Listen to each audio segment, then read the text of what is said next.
And we are live. Welcome to episode 3255 of the Survival Podcast. Today we're going to talk about the topic of the week, it seems like, CJ, the potential for a national divorce in the United States. And I wanted to come at this from a standpoint of what would the best case scenario look like? Because I don't even think that would be trouble-free at all, but it may be an eventuality. And so I asked you to come on, and folks, today I would consider CJ my co-host, not a guest for an interview. He's in the driver's seat with me on this. I just want to ask you, I had you on like a week and a half ago or so. We talked about the fall of an empire. We actually kind of touched on this eventuality. Did you think we'd be talking about it in mass this much 2 weeks later? No. Who can predict the crazy wild ways of Marjorie Taylor Greene? And yeah, I mean, she's a bit of nice. I don't everything, but boy, he definitely is effective at just rocking the boat. Yeah, and it made a big hit, I guess, because it's a sitting member of Congress and a fairly well-known one. It's not the first time somebody said anything like this, including not the first time somebody said it from a position of power. And yet it really just it set the left off in like a tizzy. I said it took like one tweet from Marjorie Taylor Greene to make the left pro-America, pro-law enforcement, pro-borders, pro-military. I mean, it's kind of insane because it's actually the exact opposite of everything they've been saying for the last ever.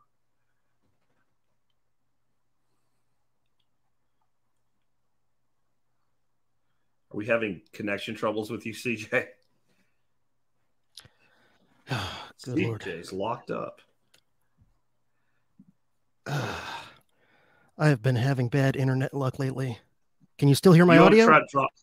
What's that? There you go. I see you now. Okay, let's see if this works. I switched to a lower resolution camera, and maybe that'll. Yeah. Okay. Yeah. All right, that works. I don't know if you heard what I said then.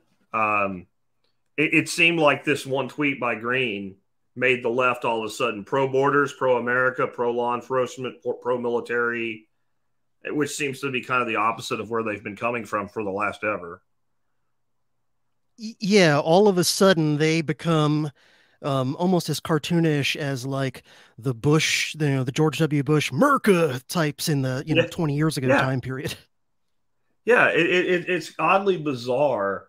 It's, I guess, another Pavlovian response that it seems like both sides are just typical in having. Can we start off with what examples in recent history of something like this are there? I mean, there is the Soviet Union. That's one example. But it's not like, when I say recently, I mean a couple hundred years.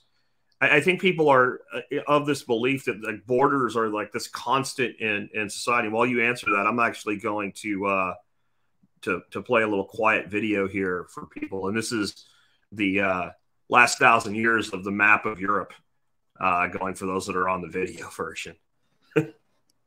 Yeah. And that's a great video. I mean, most Americans know little to no European history, like prior to maybe at best World War I, and even less of the rest of the world. And so Americans, even if they know a little bit of American history, it's sort of tunnel visioned on just American history. And of course, a lot of the American history they know is actually carefully crafted propaganda narratives anyway. But borders are constantly fluctuating throughout history. And there's a book, and I tweeted about this recently. There's a book called America Confronts a Revolutionary World, which was published on the bicentennial in 1976 by one of my favorite historians, William Appleman Williams, one of my favorite American historians. And he argues that, like, mentally, intellectually, Americans, most of them anyway, are like locked in an eternal present where they don't really mentally connect with on any deep level the past, but they also can't grapple with like potential changes going forward into the future. And I would argue that that even includes a lot of so-called progressives. And so there's this tendency, number one, to be tunnel visioned on American history and have nothing to compare it to. And number two, to assume that, like, in this case, borders, where they are right now is like the divinely ordained magical place they always must be. So in reality, borders are constantly fluctuating, nations are, joining together, separating, empires are rising and falling, etc. So there's a number of recent examples we could give. But since we're trying to focus on best case scenario, I'm going to try and give a couple of the ones that I know a little bit about that I think played out about as well as you can. So, the Soviet Union dissolving, kind of a mixed bag, but two good examples that I can think of in the past, century, a little bit more. One is when Norway split off from Sweden, which I would bet you 99% of Americans probably don't even know that Norway used to be part of Sweden, used to be controlled by Sweden. Now, the Norwegians, they have a different language, a slightly different culture, even though, they're all Scandinavian. And so in the early 20th century, a lot of Norwegians wanted to go their own way, didn't want to be ruled by Sweden anymore. And the short version is that both sides had enough wisdom and sense to realize that cashing that out in the form of a war would be really stupid and counterproductive and would cost a lot more than it could ever bring in benefit, regardless of who, quote unquote, won. And so they ultimately worked out a political deal, and there was a plebiscite in Norway. And I want to say it was like a 99% landslide of Norwegians in favor of going their own way. And the government of Sweden had enough, reasonableness and sense to be like, all right, that's what you guys really want to do. And, I've been to Sweden many years ago. I've never been to Norway, but I've known some people from Norway. And the sense that I get is that they have a little bit of kind of almost friendly rivalry at most, where it's like, fans of different sports teams kind of a thing, right? And it's like not even enough to where, fans of sports teams sometimes get belligerent. Like it's not even that extreme. It's like kind of mellow sports fan rivalry between Norway and Sweden. They get along just fine. They've never fought a war in that almost 120 years since they split. And, they kind of do their own thing. They've got similarities, but differences. Norway has been, I think, since the beginning, part of NATO. Sweden has not. I know recently they've applied to join. I think it hasn't been officially, finalized yet or not. But up until very recently, Sweden was not a part of NATO. But the flip side is Norway is still to this day not a part of the EU. Sweden is. So in other words, they were kind of flipped from each other. Norway and NATO, not the EU, Sweden and EU, but not NATO. And yet, guess what? They still get along fine. They trade with each other, and, it's no big deal. So, yeah, and just for people that are on the video here, when I was playing around with that, or the video that we have on the screen with us, you'll see 1904 there, and I couldn't quite get it to stop at 1903. But you see that Ukraine is on the map. Until 1903, there was no Ukraine on the map. It wasn't even on the map. It actually means basically the borderlands. It was a region of Europe for a very, very long time. So as a nation, Ukraine is the baby. If I let it keep playing, which I will, you'll also see it goes away and comes back. And there is a fluidity in these borders that I think we're just not comfortable with. And we do live in this place where, like, everything was always as it is. You see, it just went away there in 1918, and you'll see it come back, well, in a little bit here, right? World War II, and we're going to dodge and then it's still not there. And then eventually you will see it return to the map. And it's something that people have there you go. It wasn't until the 1990s that you see it as a nation again after the Soviet Union broke up, right? And the Soviet Union breaking up, I think it is a mixed bag, because one of the issues is what's going on now. But the actual breakup was, for an empire of that size, it was actually fairly clean. Now we have these border disputes, and that's part of what I want to talk about today, because there's a lot of islands of blue and islands of red out there. And to me, like, what people don't know about Ukraine, that's a big part of the agitation here, is this is a 9-year-old war, not a 1-year-old war. It's been a civil war going on for the past 8 years. It all started when we installed Zelensky as a puppet dictator, basically.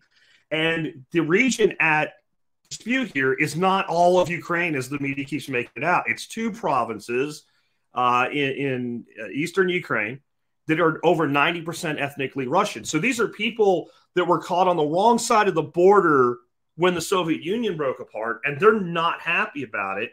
And their own government has refused to honor its own deals with them. And that's why this has been going on.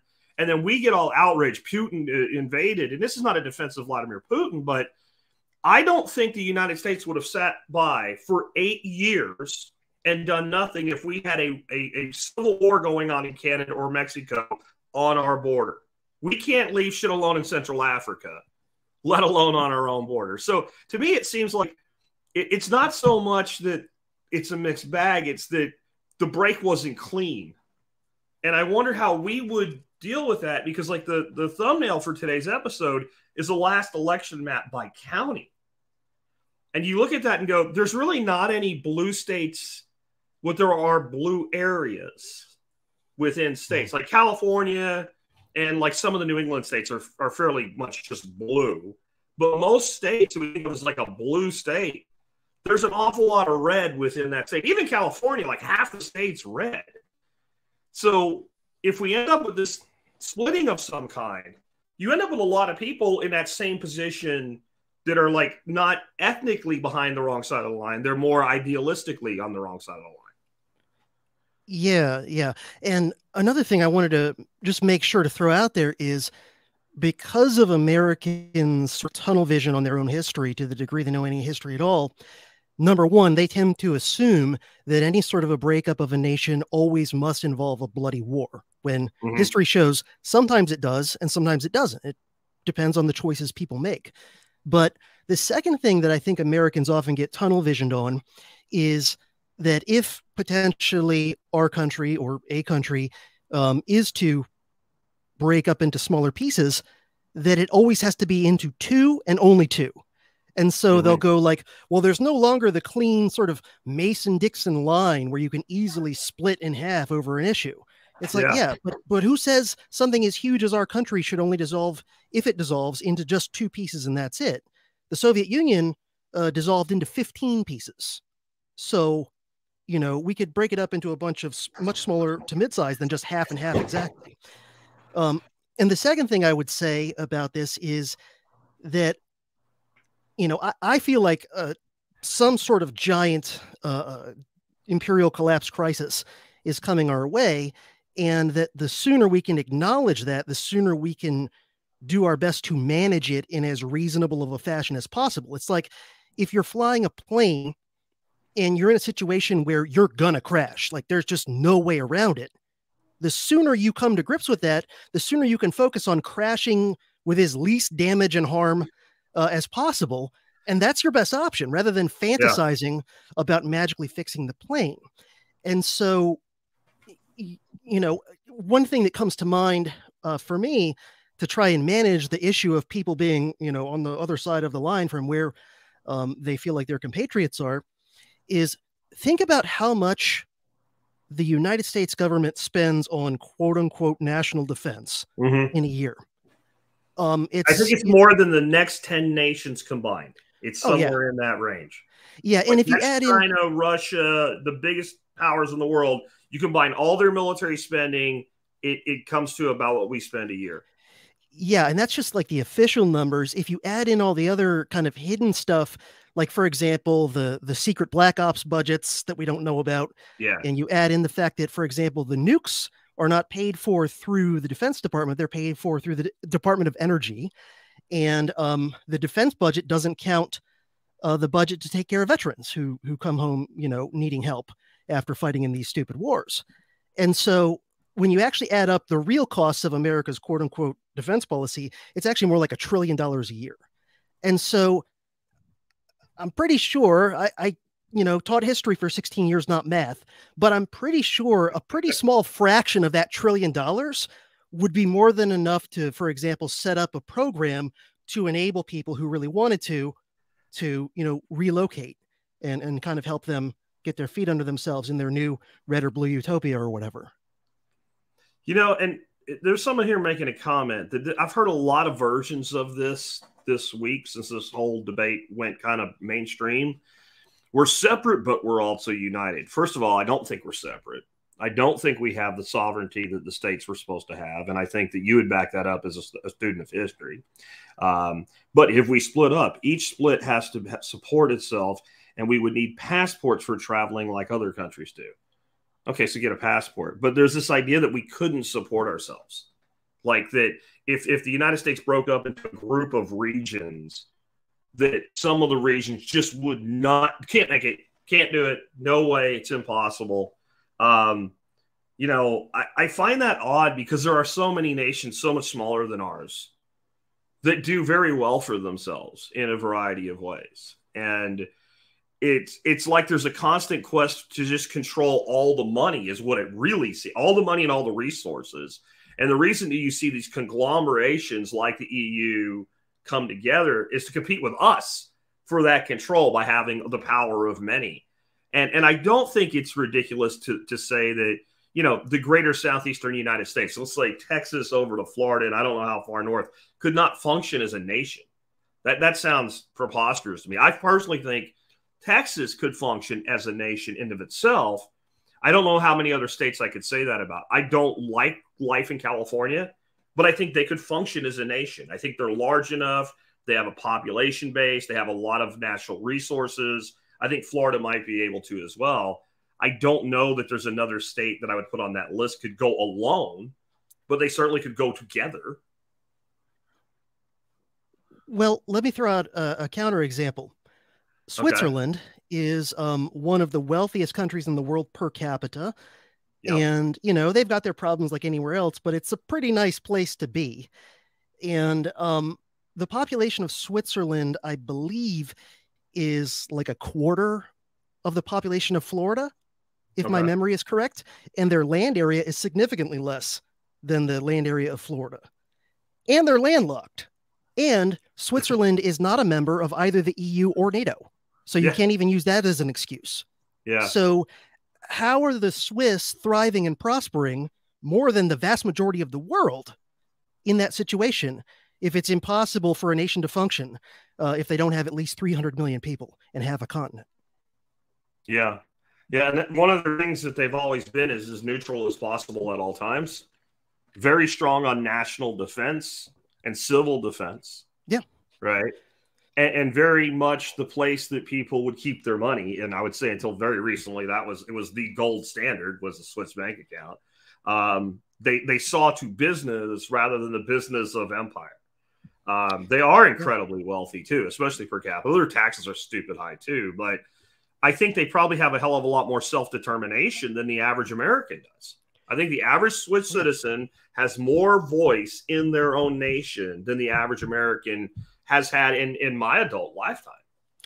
Yeah, for sure. And another thing about Switzerland in many ways is like a miniature version of what a lot of our founding fathers intended us to be. Yeah. And one of the ways they are, aside from, you know, defense only militia type military and all that stuff, is that, and policy of neutrality, is that their government is actually, even though the nation itself is quite small, still the government is extremely decentralized. And so actually most governing in Switzerland takes place at the level of what's called the canton, which is roughly the size of an American county. Yeah. Okay. So even though their taxes might be high, most of the benefit of what they're paying is actually going to the people who are paying it in some fashion. And it's under local control for a lot of important governing decisions and things. So again, if Switzerland can be as successful as it is, I have a hard time thinking that Texas is too small to function or Florida is too small to function. Yeah, and I mean, if, personally living here, if Texas did go its own way, I would want to see our counties have the autonomy that our states in the union were supposed to have. That's what I would want to see. There's certain inalienable rights enshrined in the Constitution of Texas, and then the county governments are required by our Constitution here to function in a Republican fashion. Not the party, the system of governance for some of the folks out there. And I'd like to see that emulated. That, you know, Dallas County has a hell of a lot more liberals than Tarrant County.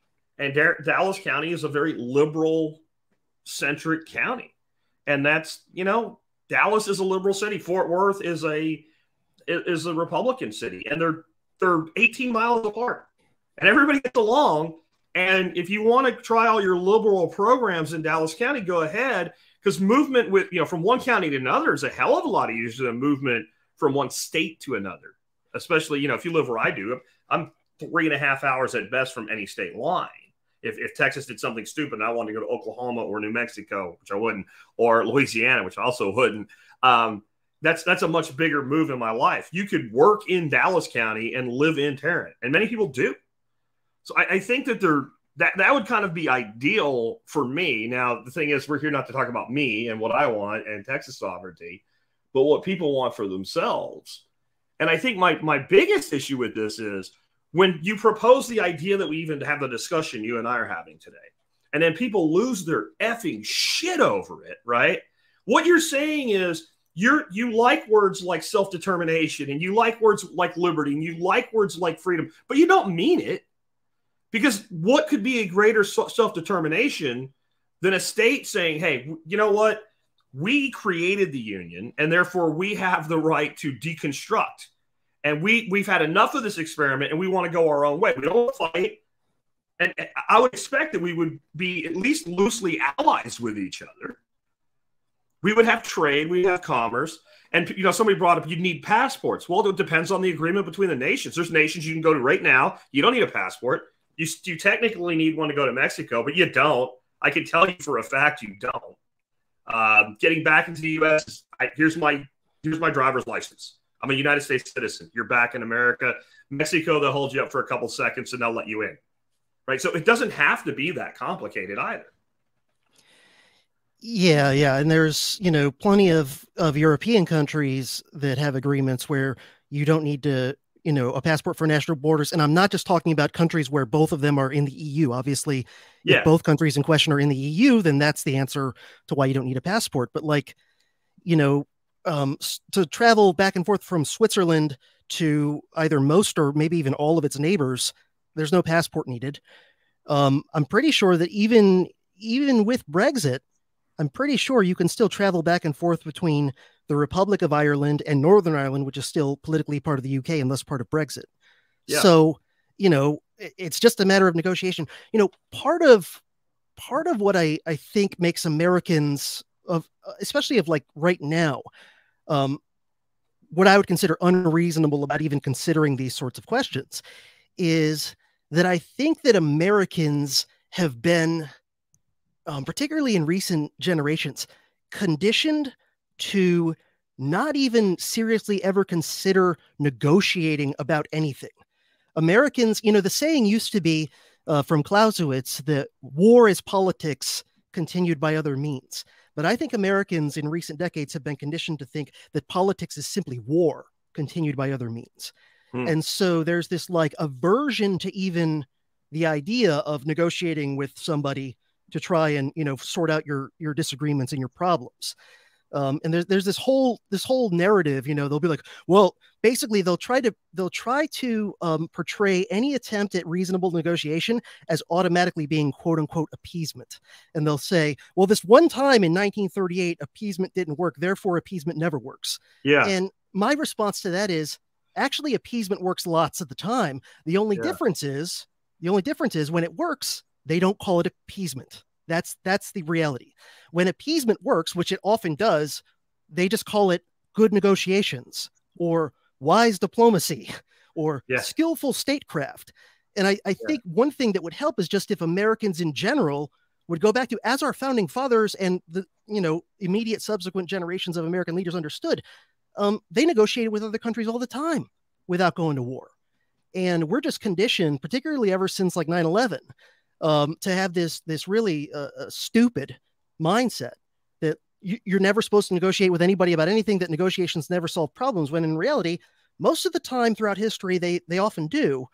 And we used to think of war as the exception, which it still is for most of the world right now.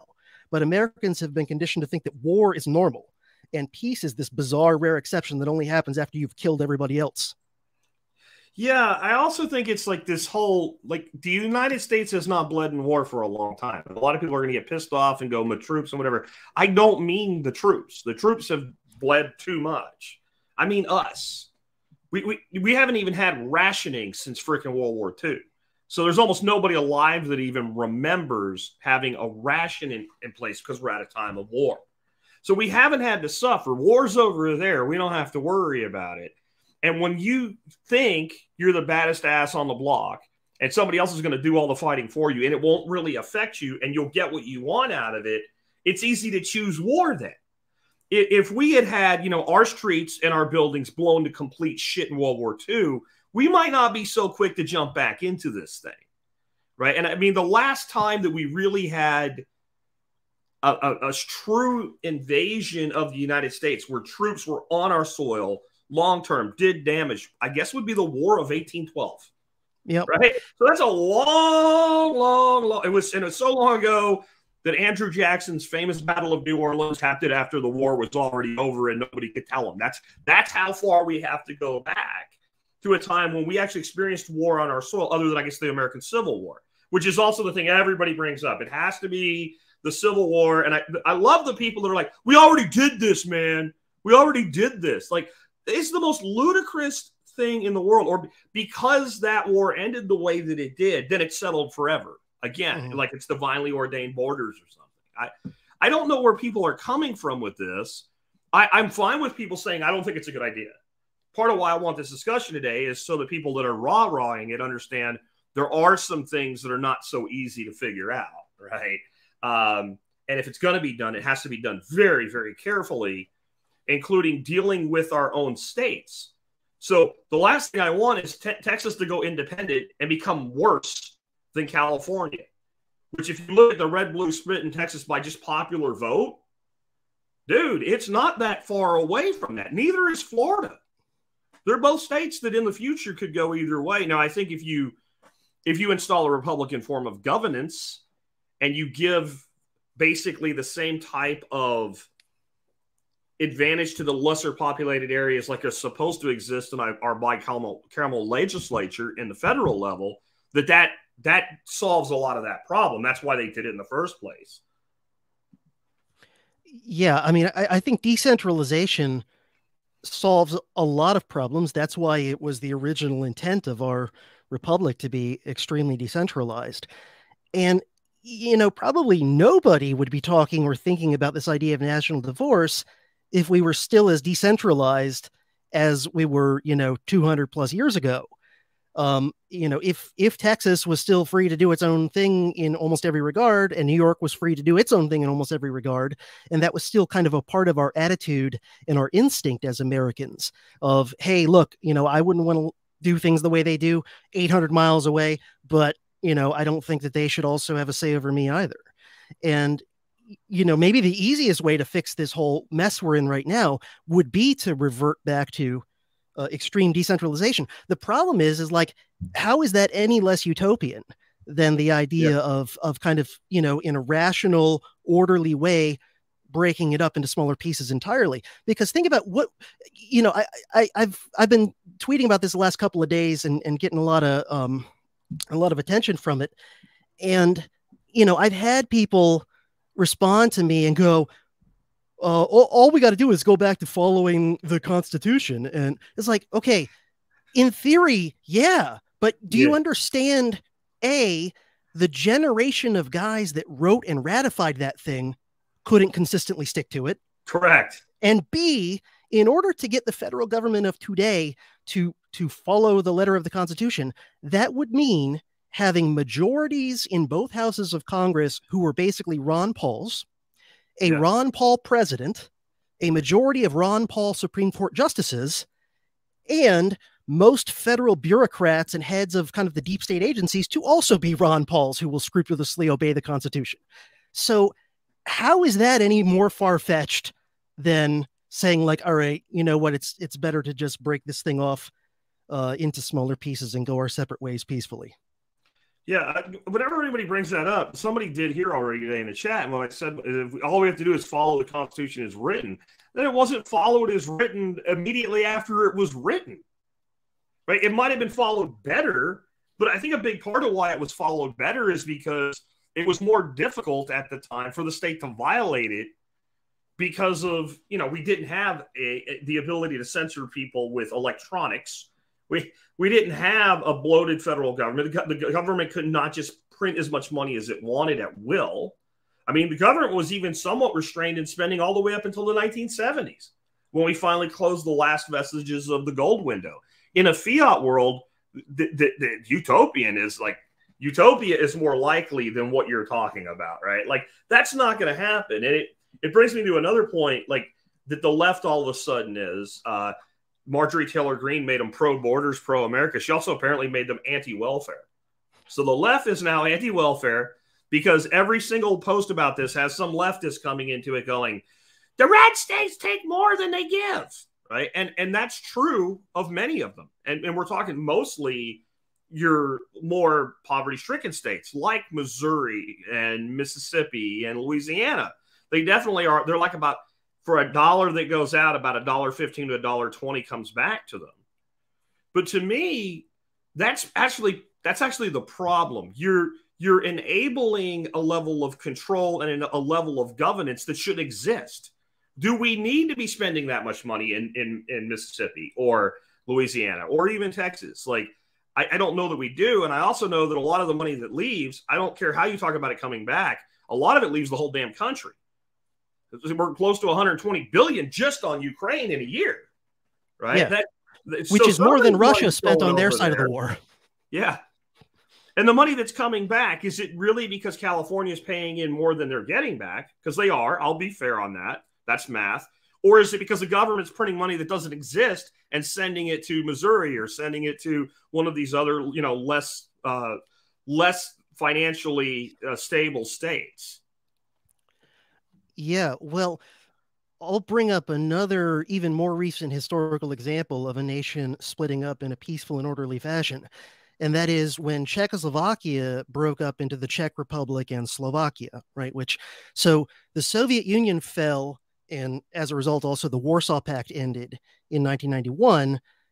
And only 2 years later, if I remember my timeline right, the Czech Republic and Slovakia, the two halves of the country, they decided, you know what, we'd rather go our separate ways than be one country. And that's a country that even when it was united as Czechoslovakia was still smaller than most American states in land and population.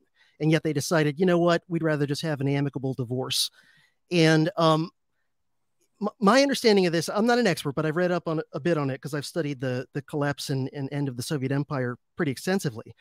And my understanding is that basically the Slovakia side, the eastern side, was at the time of the breakup the less developed side, and it's also the less populated side. But it's the overall it was the less developed, less wealthy side. And so when they were united, it was like the Czech side was in various ways sort of subsidizing the less developed Slovakian side. Okay. And so that said, over the past 30 years, we have 30 years now to look at those two countries now as separate countries.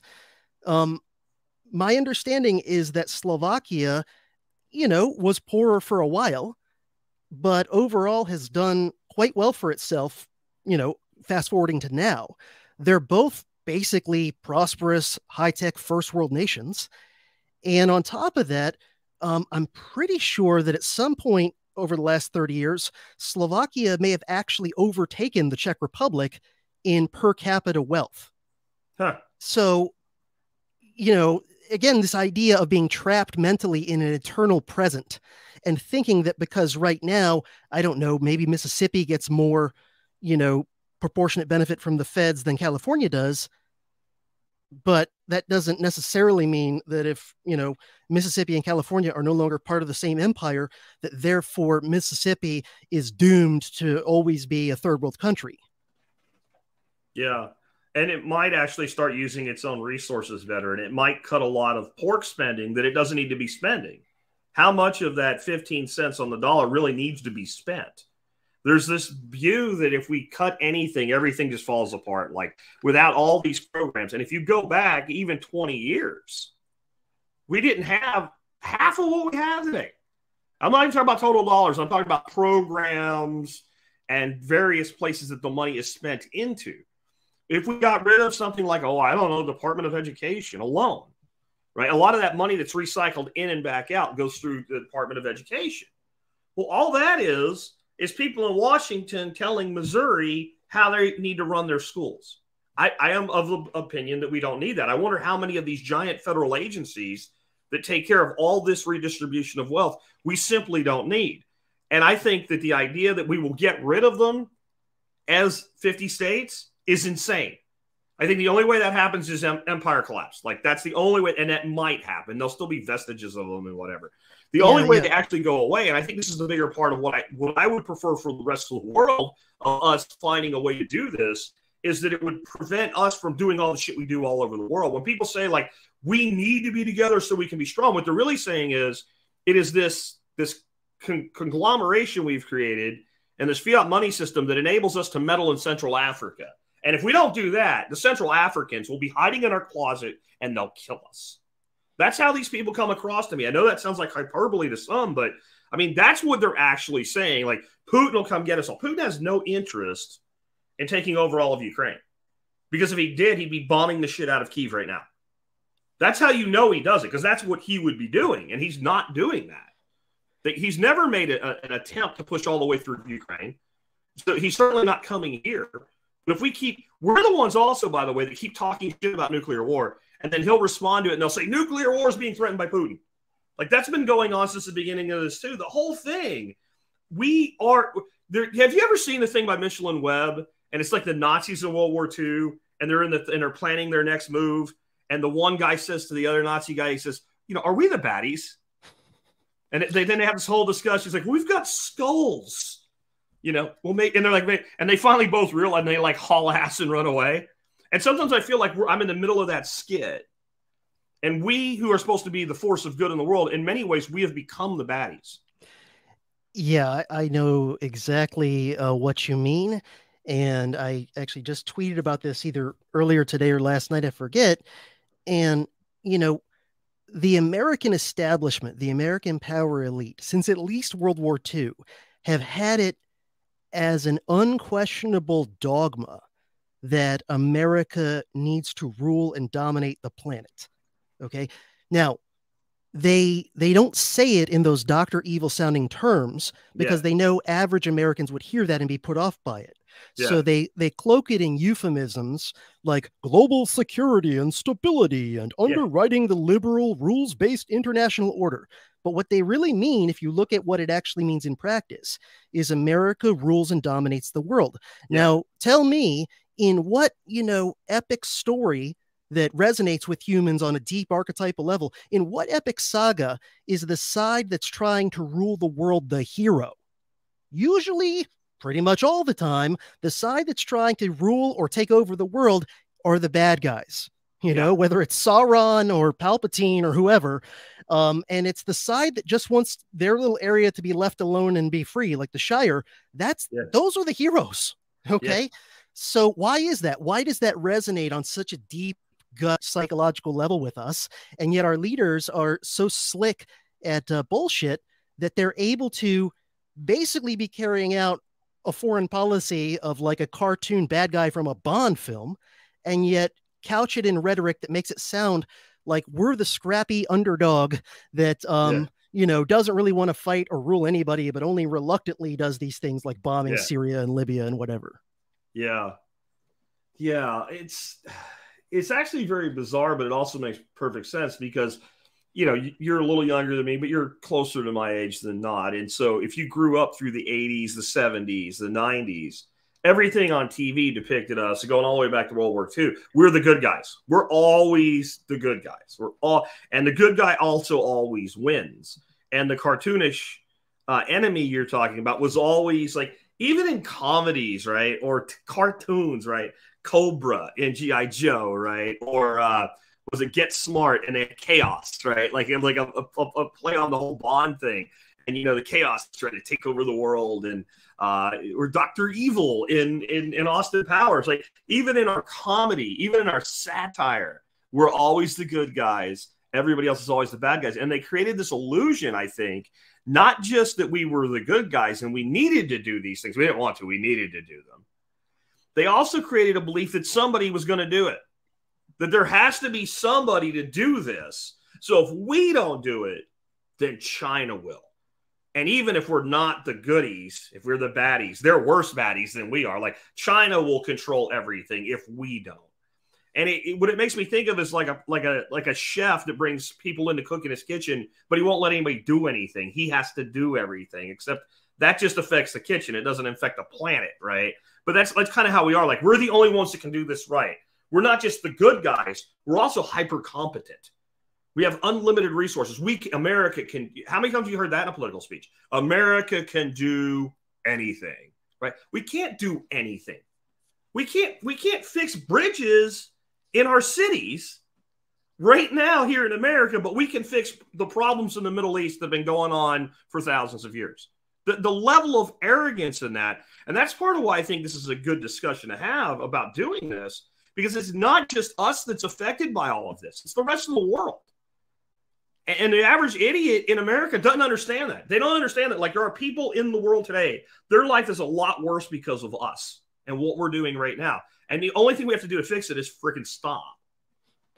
Yeah, well, just adding on to your point, much of the city of DC is pretty screwed up. You know, other than a few nice areas where the politicians live and work. Much of the city of DC is like, you know, slums and ghettos and whatever. Yeah. And so think about that. That's where the federal government has like almost total just direct control. So the people who can't even fix down the block from where they live and work are going to fix the Middle East, right? Are going to fix sub-Saharan Africa. Like I can't wrap my head around the degree of brainwashing and propaganda that is necessary to believe that. That's like me saying, I don't know, like I can't run my own life, but I'm going to be the king of the world. You know, I don't know. It just drives me nuts. The cognitive dissonance required. Here's an interesting hypothetical. Let's say we did break up into some, and I don't think it would be 50 states, each independent. I don't think it would work that way. There'd be some sort of regional thing, and there'd probably be like, it might even be the case that there'd be the majority would still be the United States. There'd be maybe a couple parts that broke away. What do you think those parts would use for currency? Because if they use the dollar, they've accomplished, in my opinion, they've accomplished nothing. Mm-hmm. Yeah, well, I mean, it's certainly possible that the dollar might hyperinflate and lose value so quickly in the relatively near future that nobody's going to want it anyway, you know? But yeah, I mean, you probably would have a combination of, you know, some of the new republics creating their own brand new currency, maybe some continuing to use the dollar if it still has any value that's worth bothering with. I would hope that at least some of them would go back to some sort of hard money, you know, whatever that means, whether it's, I don't know, some kind of crypto that's not centrally controlled, or whether it's, you know, some kind of new high-tech version of the gold standard. I don't know. But, you know, this is also the idea of like the laboratories of democracy, right? That we're told in civics class is why we have different states. Is because each state gets to experiment with doing things differently. And over time, you can kind of see what works and what doesn't and whatever. And that would be great if it worked that way. Of course, in practice, it usually doesn't. States copy the worst things of other states often. But, you know, by having decentralization to the point where states or regions or whatever could create their own currency, you know, you would be able to have competing experiments. And is it going to work everywhere? No, but it'll probably, at least some places will probably get it righter than we have it right now. Yeah. And the alternative is to remain chained to the dollar as it basically becomes, you know, kindling for your fireplace or whatever for when they ban your gas stove. Yeah, you know, and you're hitting on something there that's common whenever you bring up anything that's not following the mainstream order. What you're hitting on is that there's this idea that for a solution to be valid, it has to be perfect. It doesn't have to be perfect. It just has to be better, right? If it's better than what we have, then that's an improvement, and you're moving incrementally then in the right direction. I wonder what would happen, though, currency-wise, because once you did it, you could just say we're going to issue our own currency. Like the state shall make nothing of money except, you know, gold and silver would be out the window. Because, well, we're not subject to that constitution anymore because why? But gold is a historic wealth preservation, and states like Texas actually have a shitload of gold put away, right? Most other states don't. So I think that might have an input on what you would do. Do you have a shitload of money put away, or don't you? We also have cities in Texas, Fort Worth and Austin both, not doing it big time, but mining Bitcoin. I don't mean they have Bitcoin miners in their city. I mean the city owns Antminers in their data center. Like Fort Worth has it's like 4 Antminers. But so if you look at Florida and Texas, they're huge Bitcoin meccas. They've become that. And, Florida has the beaches, and we don't really have the beaches like Florida does. I think that's why Miami's been a little bit hotter for that. But, that would maybe lead them toward maybe this is what we do, because if you're seeking independence, and I know some people hate Bitcoin or whatever, but if you're seeking independence, then you want a non-manipulatable currency. And maybe they even issue a Texas dollar or Florida dollar or Southwest dollar or whatever it is, but maybe there's a reserve of Bitcoin, kind of the approach that, El Salvador's taking. They're still using a dollar, but they're creating a national reserve of Bitcoin. Yeah. And I think a lot of Americans, this is one area where they don't even know their own history. If you go back to the early 19th century, and a long time ago, I did a multi-part history of the US dollar series on my podcast way back. Mm-hmm. And most Americans don't know, for example, that in the early 19th century, so early 1800s, the dollar was legally defined as a given weight of silver, right? But the federal government did not have a monopoly on creating paper currency for more convenient transactions. In fact, banks would issue their own banknotes. So if you brought in a chunk of silver or a certain amount of gold even, and you brought that into, first off, there was something called free coinage, where if let's say you were a miner and you dug up a chunk of gold, you could bring it to a national mint, and for a very small nominal fee, they would mint that into actual stamped US dollar, gold coins. And then if you brought those gold coins into a bank and deposited them, the bank would issue you paper currency, not saying Federal Reserve or even United States Treasury, but saying Bank of so-and-so. And the idea was that the banks were, legally required, if they wanted to stay in business and not avoid, lawsuits or prosecution or whatever, they were required to be honest about that and print up paper money in excess of their precious metal reserves. And now, someone would say, oh, but can't they commit fraud and do it? Yeah, but people commit fraud right now. So again, you're making the perfect the enemy of the good, because I would argue that while it's by no means perfect, the money system we had, say 200 years ago, in many ways was superior to what we have right now. And right now we have all kinds of technology to make it even better. Yeah. Yeah. And I don't, people think because I'm such a Bitcoin advocate that I don't appreciate the value of gold or silver. The problem is that it is 2023, and we need the ability to transact across geography and time instantaneously. And the problem with gold and silver with that, and you hit on it there, there's counterparty risk. There's no way to do this without counterparty risk. But with a technology like Bitcoin, I can pay you in Florida and your partner in Tokyo and split a payment and do that in one 10-minute block for a fraction of the cost of doing it with a credit card, and no one can stop it. But I still think it would be a good idea for if you're going to build a nation, to have a financial reserve asset like gold on the nation's bank's balance books. I think that makes sense. And I also think maybe it makes sense to do some other things. Like a lot of these states, they have a tremendous value within them in federal lands. Well, guess what? If I ain't part of you no more, you don't control, that state then takes possession of those federal lands. And that's just a thing I've heard defend that many times, saying that even if we don't break up, we should still do that.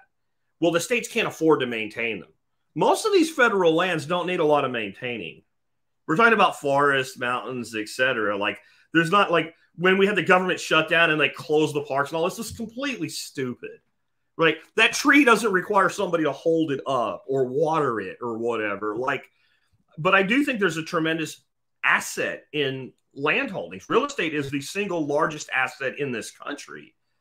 And these regions would take that land back. And I think that becomes something of value on the balance sheet. I mean, and that's more concrete in a lot of ways than something like, oh, I don't know, goodwill. Like the largest asset value on the McDonald's balance sheet for McDonald's restaurants is goodwill. It's just a fabricated concept that if I put those arches up on a random street somewhere, people will pull over. And it's real. It is real because it does, that brand is that strong.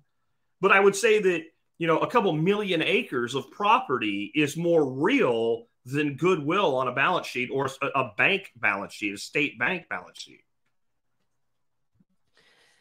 Yeah, yeah. And, you know, just in general, I would say that the people who are either defending having one Leviathan federal government controlling everything here, and or the people who say that, you know, the U.S. has to rule the world, otherwise everything will be bad and there'll be wars. Yeah. That, and this is something else I did a podcast episode episode on a few years ago. It's the difference between emergent order and imposed order. And anyone who's supposed to be any sort of libertarian or thing, even in that ballpark, is supposed to believe that emergent order that kind of is, you know, emerges from the bottom up, while probably never perfect, is always superior to imposed order top down. That's why we're supposed to believe that a free market, while it's not perfect and doesn't make everybody a billionaire, is still, all things considered, superior to a centrally planned Soviet-style economy. And so, why on earth, if you believe that a free market is better than a communist, centrally planned economy, why on earth would you assume that a unipolar world in which one power is trying to rule and control everything is automatically going to be superior to a multipolar world in which power is more dispersed amongst different regions of the world? I don't know.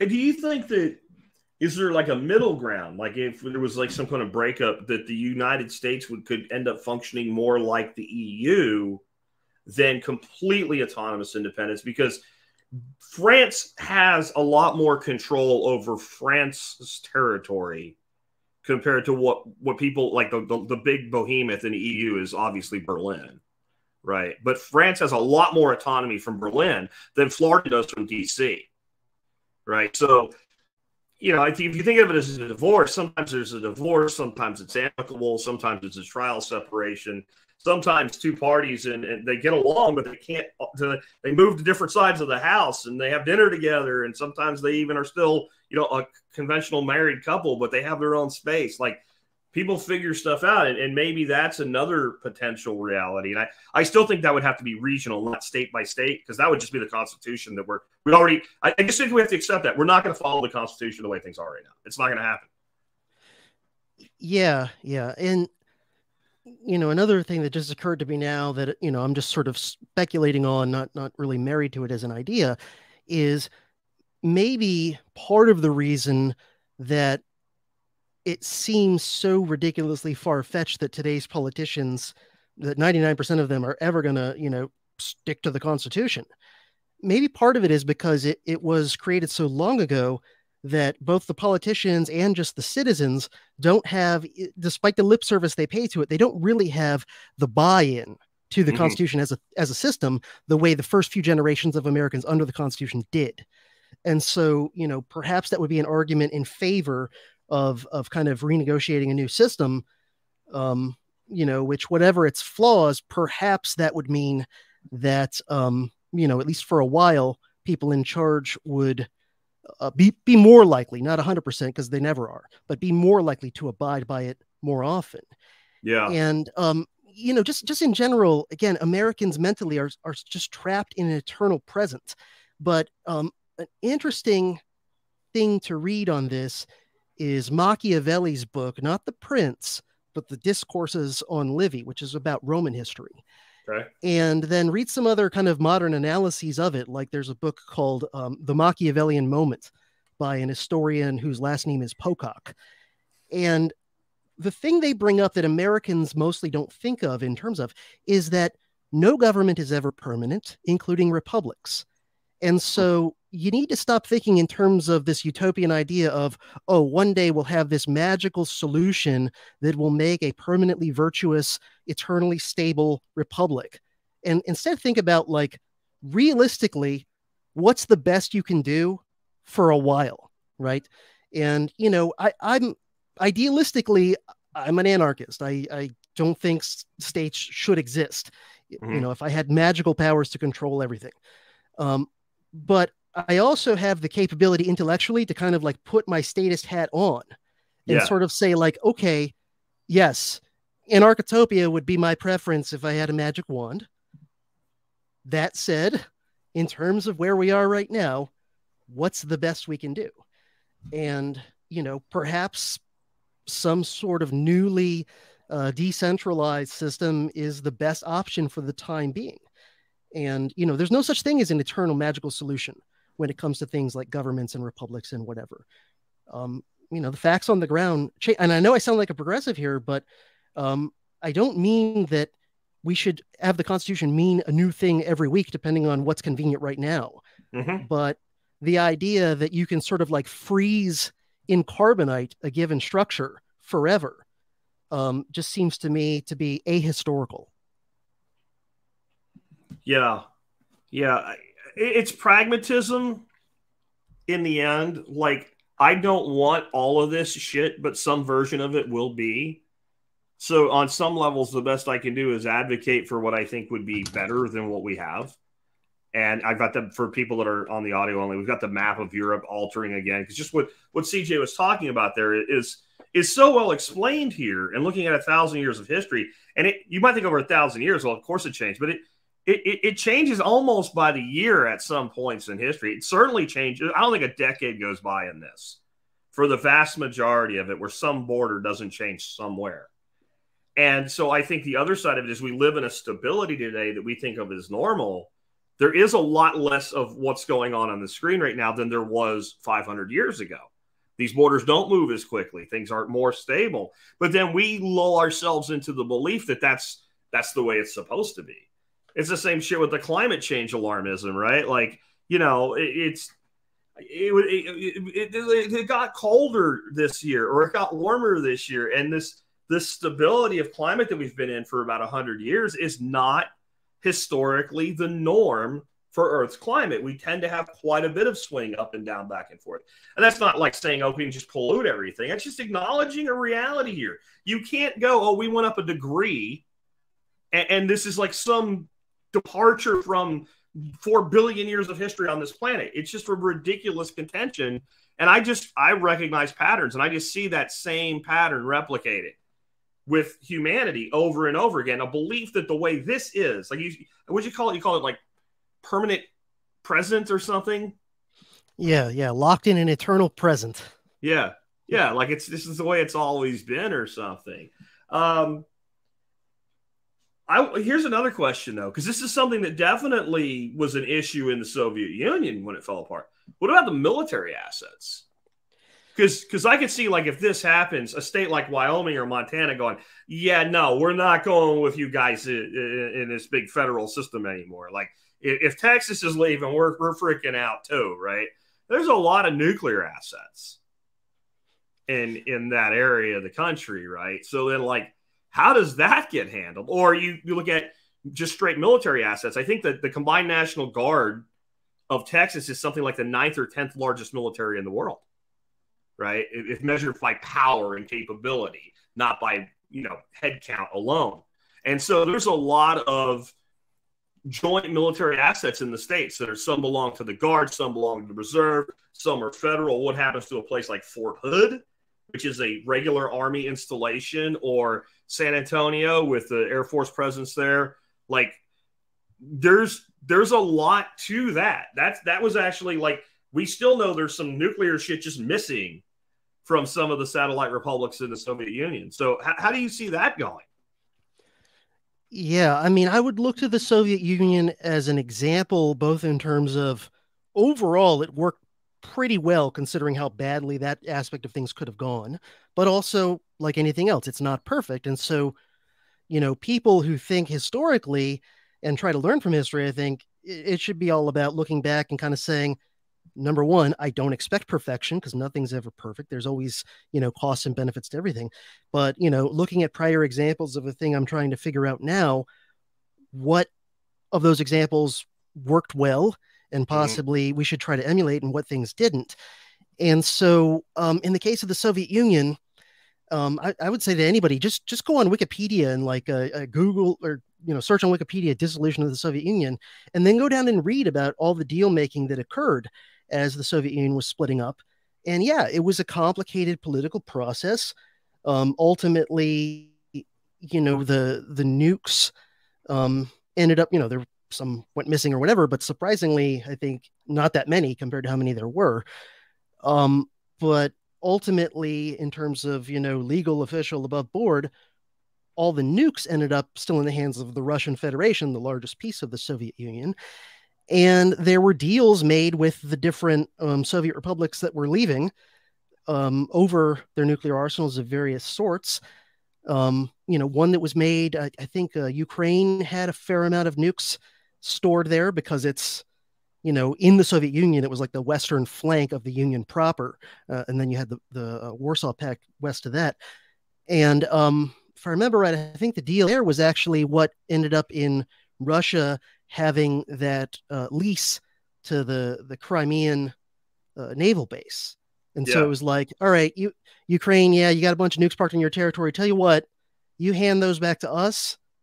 And, then we'll make this deal about there were all these complicated deals back and forth to work these things out. And so, yeah, would it be complicated to sort this stuff out? Yeah.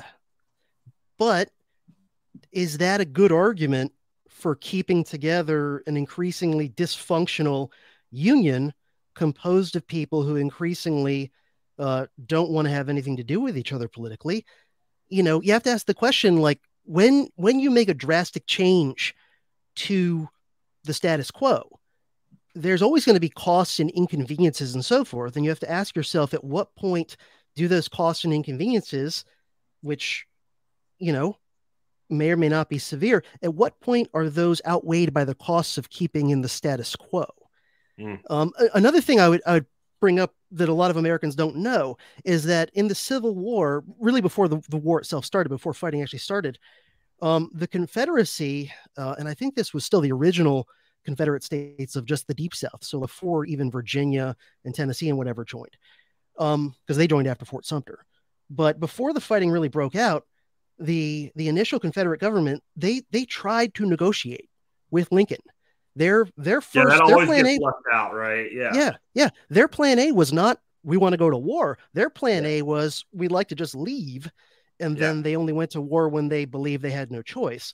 But they actually made offers, and I forget off the top of my head the name of the proposal and the meeting and whatever. But they made an offer where they basically said to the federal government, "Hey, if you let us leave, we will pay you compensation for all federal facilities, etc., on our states. And also, by the way, figure out our share of the existing national debt in proportion to our population and send us the bill." And the only reason that there wasn't a peaceful solution to that dispute was that the Lincoln administration had a religious concept of the Union, that it's a sacred, holy, eternal thing that can never be undone, and basically said, the 1860s version of we don't negotiate with terrorists, and didn't even make any, effort to negotiate any of those things. So, but the Soviet dissolution shows that it's at least possible to work a lot of those sorts of controversies out, presuming that all parties are at least trying That's to the make key.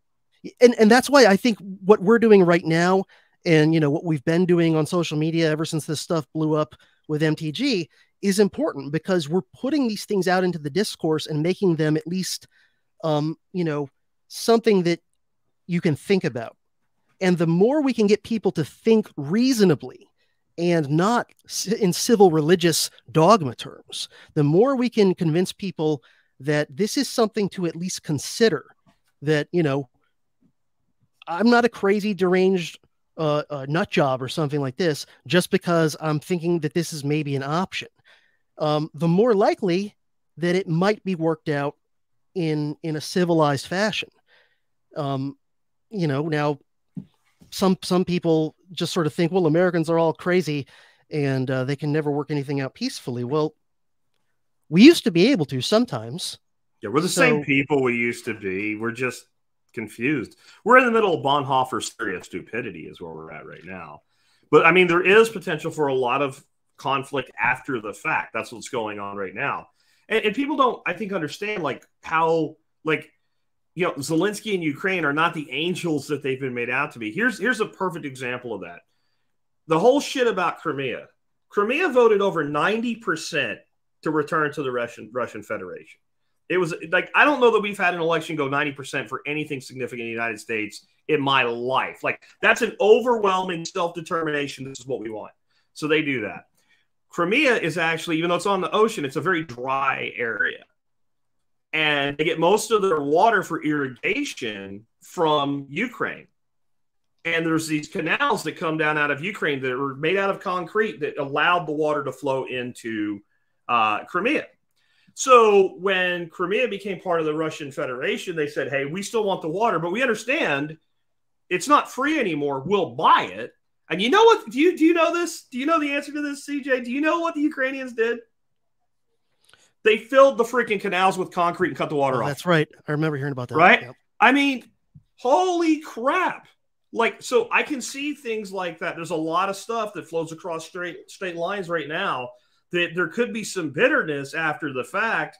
And that's the kind of thing that can lead to these after conflicts, right? There was no conflict when the Soviet Union broke up, but there's been quite a few conflicts on border states, and specifically pieces of those border states, where I think the break maybe was in the wrong place. Since historically Ukraine was shaped like this for, all of 50 years, then that piece all had to go as Ukraine, where if these two Eastern, Lunst and Dontas, I think is how they're pronounced, if those two republics didn't go with Ukraine during that breakup, maybe none of this shit right now is even happening. Because there wouldn't have been an 8-year civil war on the Russian border. Because there wouldn't have been a 90% Russian region under the yoke of Zelensky that I mean, this is the other thing people don't get. We went into Ukraine and caused a coup and unseated a democratically elected leader and put our guy in, who 8 years earlier was an out-of-work, broke, transsexual actor, right? One of the worst comedians that's ever existed, who's a billionaire by the time we install him. And no one even asked the question, where'd this guy get $1 billion from, going from dancing around like he's at, what's the big movie that everybody goes to see with Tim Curry and all in it, Rocky Horror Picture Show, right? Like a bad version of that. He went from that to a billionaire, a token puppet of the WEF that we install, and we're supposed to act like this guy's some kind of hero now. Yeah, well, and then people say you're a tool of Putin. I'm not saying anything about Putin. I haven't mentioned the guy in this particular moment. I'm talking about Zelensky as a standalone. This is insane that we think this makes sense. Yeah, there's so much about this whole conflict that like 99% of Americans do not understand. And again, none of it is to say that Putin's a good guy or whatever, but more to say that just like the vast majority of wars in all of human history, the vast majority of wars in human history, there actually isn't a clear-cut good guy and bad guy. The vast majority of wars in human history are between two bad guys, and maybe one's slightly worse than the other or whatever. But this idea that it's always, black and white, just like, by the way, ask anybody who's ever been a bouncer or a street cop in a rough place, who's seen a lot of real street fights, ask them how often it's between two guys where one of them is purely innocent, minding his own victim, just, minding his own business, just a victim. And the other guy is 100% the aggressor. Like a peaceful guy walking on the street, crazy person just runs up, starts punching him for no reason. Like in real life, grown-up world, that happens less than 1% of the time, if that. So wars are the same way. Wars are the same way. 99.9% of the time, there's a lot of blame to go around, and it's not actually as clear cut as the media would make you think who's really the good guy and the bad guy. That's just real life. There's And a short film that was done, like an adult version of Power Rangers. And it's like, an after the fact thing. And it turns out, I don't really know Power Rangers. My kid watched it, but there was, the evil overlord thing, some chick or something. And it turns out she created them too, the Power Rangers. Right? Like it was, the conflict was the point in the war. And there's a line in it, something, when two worlds go to war, neither side is innocent.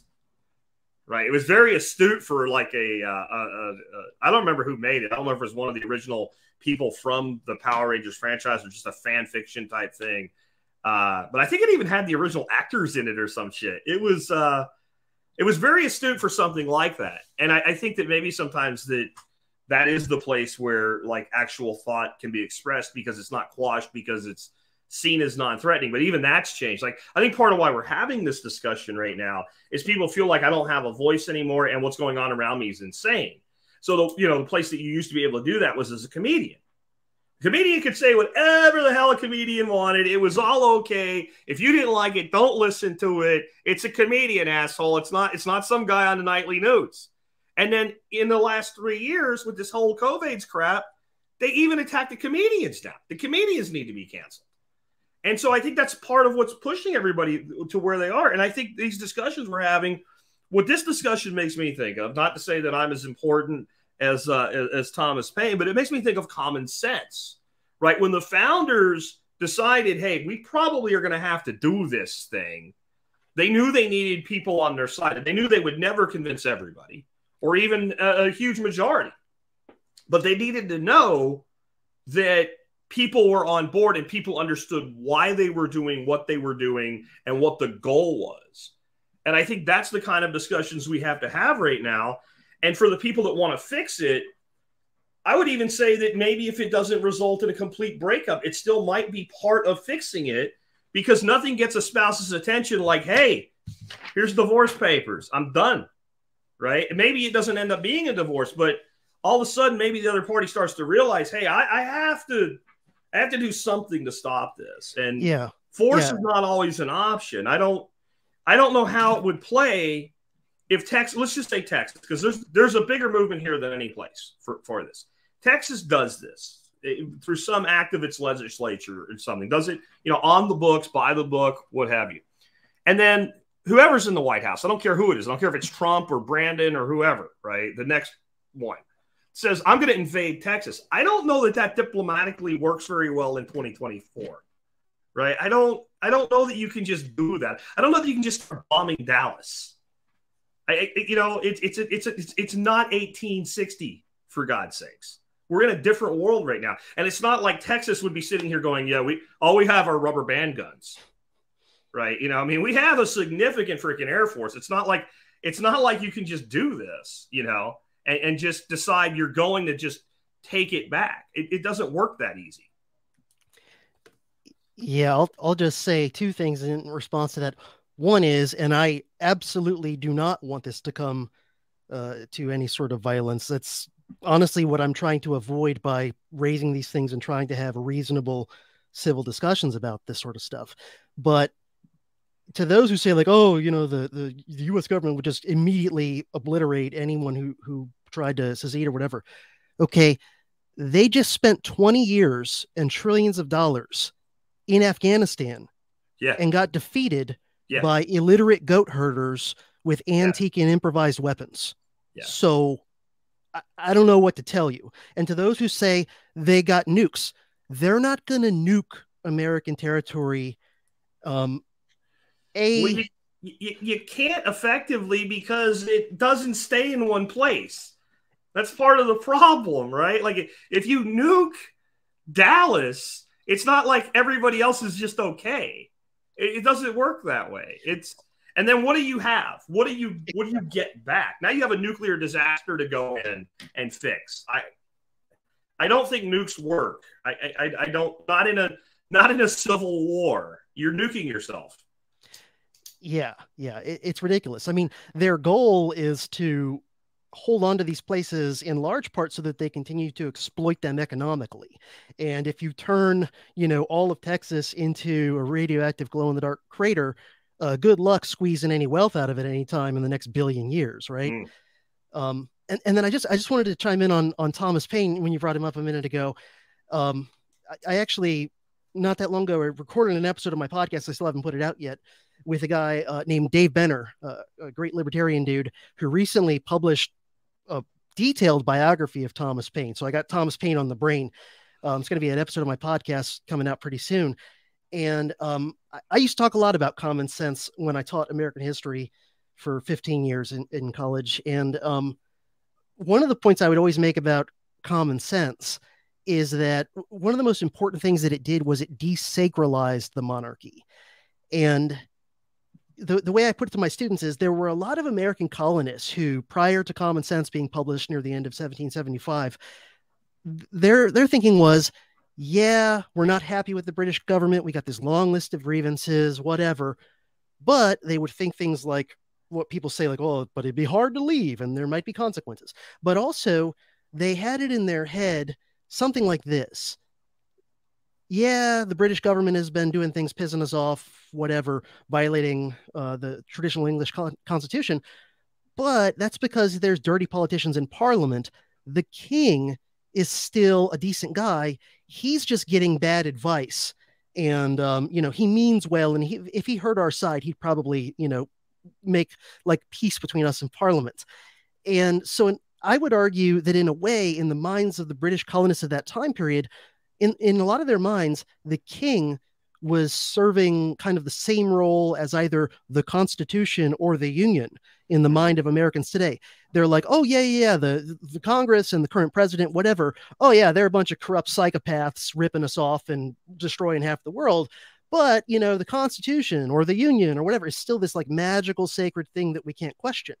And one of the most important functions that Common Sense did was it spoke of the king in honest language.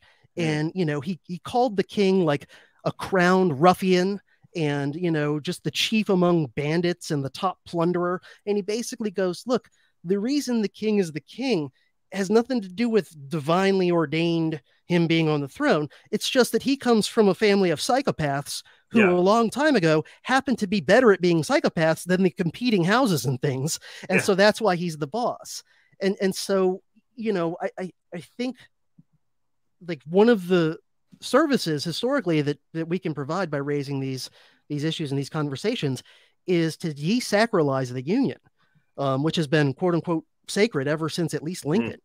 And to say, look, this is not a magical eternal thing that we should all pay loyalty to, no matter how badly the people running it treat us.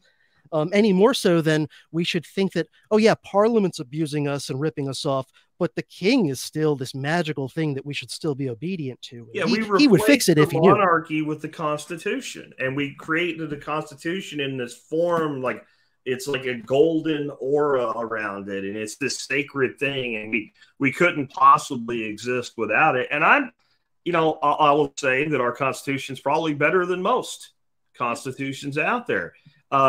It's just been wholly incapable of doing what it was supposed to do.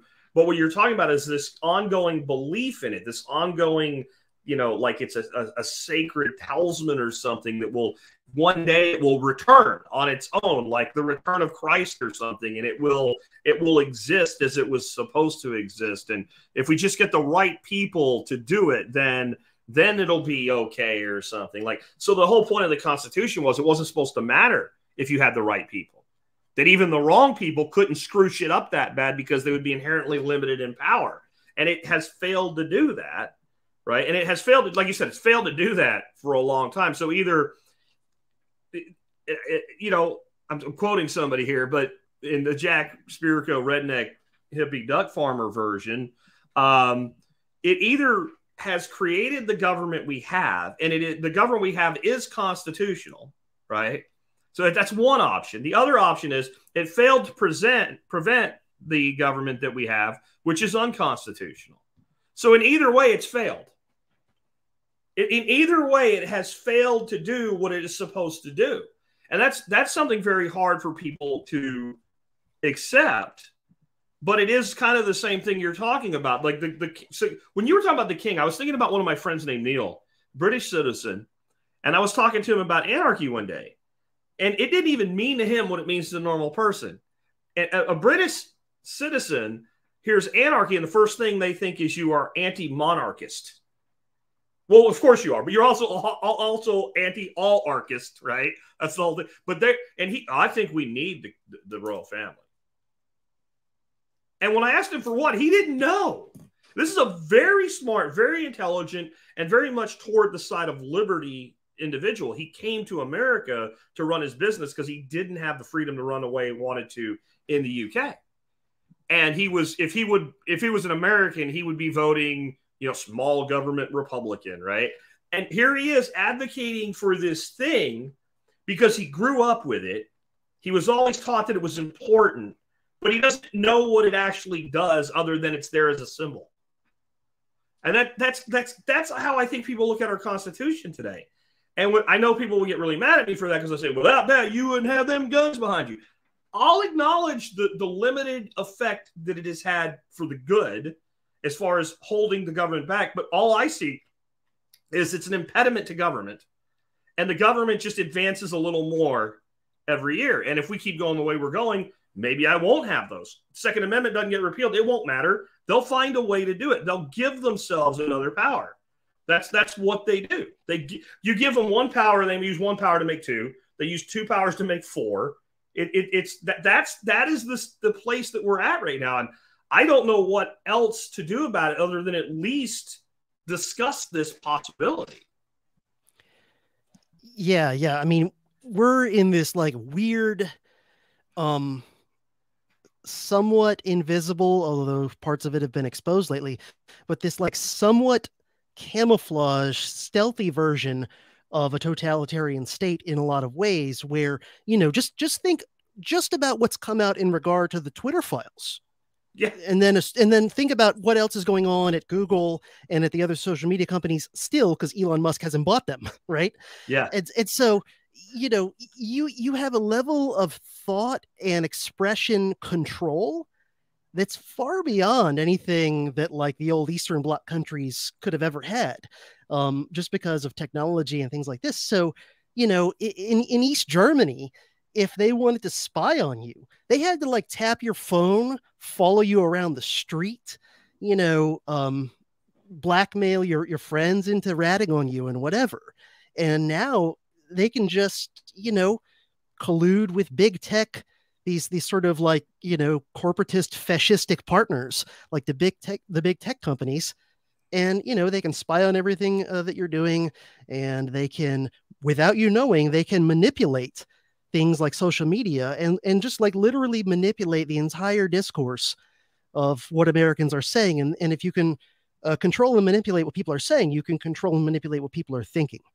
And so I think our system in some ways is a lot more oppressive than most people realize, because, when you're just walking around in the street day to day, going to the grocery store, it's like, oh yeah, I'm so free. I can choose to go to Publix or go to Walmart, but it's really ingenious, because by making the control in a way kind of softer and less obvious to most people, it's hard to get pissed off about and resist something you don't even really realize is there as far as controlling you. Yeah. And I think people need to realize like the symbiosis in this discussion we're having today versus the one we had 2 weeks ago about the fall of empire. Because I don't think that this empire that we have can continue indefinitely. I don't think it can continue for our foreseeable lifetime. I could get hit by a truck tomorrow and then I was wrong, right? But I mean, if I live the standard age of a male in America based on my health, I will probably witness the fall of the American empire. And you may really wish we had done this when that happens if we don't. Because you have to, what does that look like with the beast assembled versus the beast in parts, right? It can either be this is the fall of the empire, or the fall of the empire will come through collapse of all the vassals and satellites all array around the world. And I don't know. you're back to your plane. Your plane analogy is perfect. Like a landing is a controlled crash, right? And so the only difference from one crash to the next is how controlled was the crash. If you choose where you're going to crash, how you're going to crash, why you're going to crash, what field you're going to do it in, the speed you're approaching at, you have a lot better of a chance of getting everybody on the ground alive than if, you know, I don't know, a weather event or something decides for you, hey, guess what? We're crashing now, right? Those are usually the ones that nobody walks away from. Yeah, I mean, and anybody who's ever been in a car accident or even just been in like a near miss, almost car accident knows that if you can realize it's about to happen, you know, maybe it's impossible to stop, like you're going out of control, but if you can realize, like, oh shit, I'm losing control, you can at least maybe steer it off into the grass, into a field, and maybe still damage your car a little bit. But that's better than not understanding what's happening and just going, oh, this is a sacred, magical car that is always going to exist. And let me just, you know, trust in the sacredness of this union. Let Jesus take the wheel, like the song says. You know what? That results in, you remember the videos that they showed us to keep us from drinking and driving when we were in school? The family going off the cliff? That's what happens, right? You ain't surviving that. Yeah. I mean, it could be something like you're going to crash into something. Your choice is there's a little kid over here. There's a solid concrete wall here. And there's a bunch of little bushes and shrubs over here. Okay. Well, I know which one I'm going to try and yank the wheel toward. Bushes and shrubs, baby. Yeah. I don't want to hit a redwood. Yeah. My car might still get, my car might still get messed up. I might still get injured, but it's the best option there is. And for some idiot to be like, why would you swerve into the bushes? Your car's going to get damaged. I'm choosing from the best option, you know. How do you think the rest of the world would respond? Again, going under the concept of best case scenario, because people might think I put that out today because I'm a utopian individual. And if you follow me for any of the time, you know that's not true. My view is if you can't make the best case scenario work, then everything else is worse, right? So you have to figure out how to make the best case scenario work, or you don't do a thing, right? So it's more that. And so I wonder, in a best case scenario, you know, maybe you get greater Southeast, the Western states, the Northeast, some middle thing, and everybody, it goes as good as it can. How does Europe feel about this? How does England feel about this? How does India feel about this? How does China like immediately like attack Taiwan, right? I mean, or do they go, maybe we don't need to take Taiwan by force now, because the U.S. influence isn't there anymore. I don't have answers to these. I'm just, you know, as a historian, how do you see that? Well, I mean, I think most of the rest of the world is just going to kind of recognize sort of the facts on the ground in the same way that most of the world, when the Soviet Union broke up, were like, okay, I guess now we got to establish separate diplomatic relations with the new Russian government and the new Ukrainian, you know, on and on, Belarusian government, and, you know, all the different pieces, each of the Baltic states and whatever. And so I think most of the rest of the world, whatever they think about it, good, bad, smart, not smart, they're just going to, you know, adapt to the new reality and send more ambassadors to North America than they used to. And, you know, figure out trade treaties with, you know, whatever, 10 governments instead of one. You know, I think the China boogeyman is designed to keep right wingers who might agree with what we're talking about from getting on board, right? Keep them in line. I think that's what China is there for. The red Chinese monolith boogeyman, whatever. And like, don't get me wrong, the Chinese government sucks. I wouldn't want to live under it. No, whatever. But number one, China's got a lot more problems and weaknesses than American right wingers are led to believe in the propaganda they consume. If you look into, like, the Chinese government has a tiger by the tail in a lot of ways. They've got over 1 billion people. And so they're in a more vulnerable position than most people realize, even with, yes, they, you know, the population is disarmed or whatever, but even so, you know, 1 billion pissed off people. I don't care if they got guns or not. You got a problem. Yeah. People might point to Tiananmen Square, and it's like, yeah, why did they crack down so hard on Tiananmen Square? Because if there were Tiananmen Square things happening in every city in China, the government would fold like a house of cards. All you got to do is look at what happened in the Eastern Bloc countries like the, East Germany and Czechoslovakia and Poland when the popular, and even Romania, where Mhm. the popular resistance to the government just got so overwhelming. Most of those governments, the people running them, they were nasty SOBs who ran police states. But they acknowledged reality, and they ultimately said, you know what, I'm going to stand down. I'm not going to shoot these protesters. And the only one that really tried to resist folding to the pressure was Ceausescu in Romania. And guess what? He and his wife ended up being arrested by their own guards and quickly lined up against a brick wall and executed. The old Praetorian Guard turns on its emperor. That's yeah. what that was. Again, history doesn't always repeat, but it often rhymes. Yeah. So, China's got a lot more vulnerabilities. Their economy is not as powerful as people think, despite, appearances. They've got all sorts of issues. A lot of their economy is built on sort of like Keynesian, house of cards bubble economics. They've got the They're ghost tearing cities. down giant skyscrapers right now because they have nobody to move into them. Yeah. Like, I don't know if you've seen some of these videos. I mean, like these multi-billion-dollar developments, they're dropping them, controlled demolition style, because they have like ghost cities.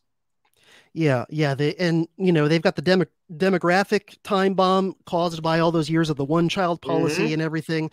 So, I don't think China is this like magical superpower that's just going to take over the entire planet tomorrow if Team America broke up into some smaller pieces. And then, what they may or may not do with Taiwan, I don't know. But, at the end of the day, like, I wish nothing but the best for the people of Taiwan, but this idea that like it's our job to go up to and including thermonuclear war to defend Taiwan, I don't know where that comes from. I don't understand that mindset. I think it's more of the sacred cow bullshit. Like, yeah, I want Taiwan to remain independent. I want that. I'm not willing to shed one drop of American blood to make it happen, though. That's Taiwan's destiny is in Taiwan's hands, right? But I would at least say I think we have some level of formal alliance with Taiwan. We have no formal alliance with Ukraine. I keep hearing Ukraine's an ally, and I get very angry people when I say, please show me the formal alliance between us and the Ukraine where we agreed to an alliance with Ukraine. Show me that agreement. And no one can. And they get very angry and they say all kinds of nasty words. And, you're making the claim. I'm not.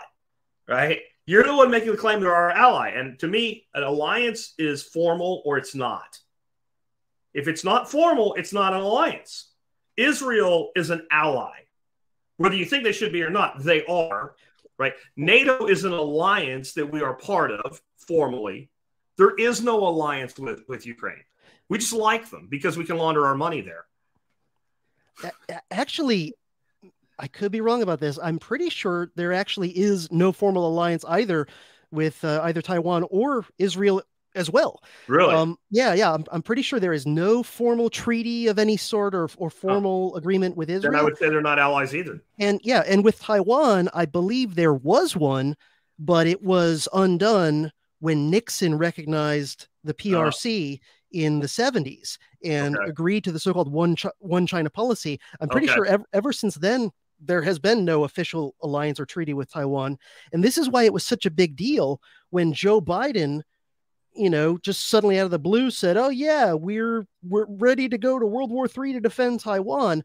That was why that miffed the Chinese so much, because the agreement ever since Nixon was like, hey, it was what they refer to as strategic ambiguity, which is like, hey, the US doesn't recognize China as its own state and has no formal alliance.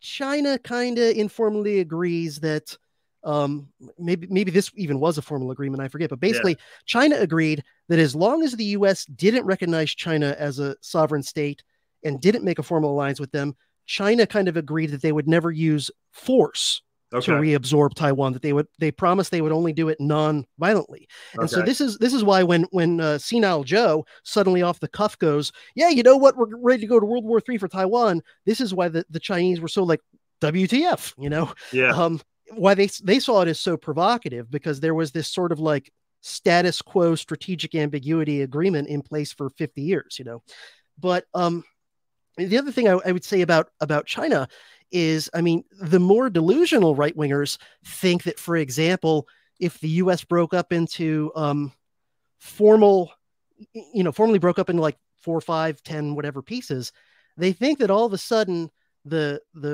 People's Liberation Army is like going to show up in Sacramento tomorrow, right? This idea that like they're going to invade the United States proper, right? Yeah. So even if you get them to concede like it's not our job to protect Taiwan or the Philippines or Yeah. whatever, it's like, okay, except here's the thing, buddy. Um, Professionals study logistics, and I'm not a professional military man, but I've studied a lot of military history, and I understand the basic concept of logistics. And my question to you is, number one, how many Chinese soldiers and tanks, et cetera, would it take to actually conquer pieces of mainland North America? Yeah. Uh, where are they going to get those from? And okay, they got this giant army. Okay, how do they get here? Yeah. Unless China has invented teleportation, and I don't know about it, I'm pretty sure that it's so unfeasible logistically that they would never even try it. Okay, the only country in the world that could even potentially carry out something like that logistically is the United States right now. And I Yeah. mean, you could even think back to World War II. Okay, the Germans, right, the big bad unstoppable German war machine, wasn't able to pull off a cross-channel invasion of the mainland of the British Isles logistically.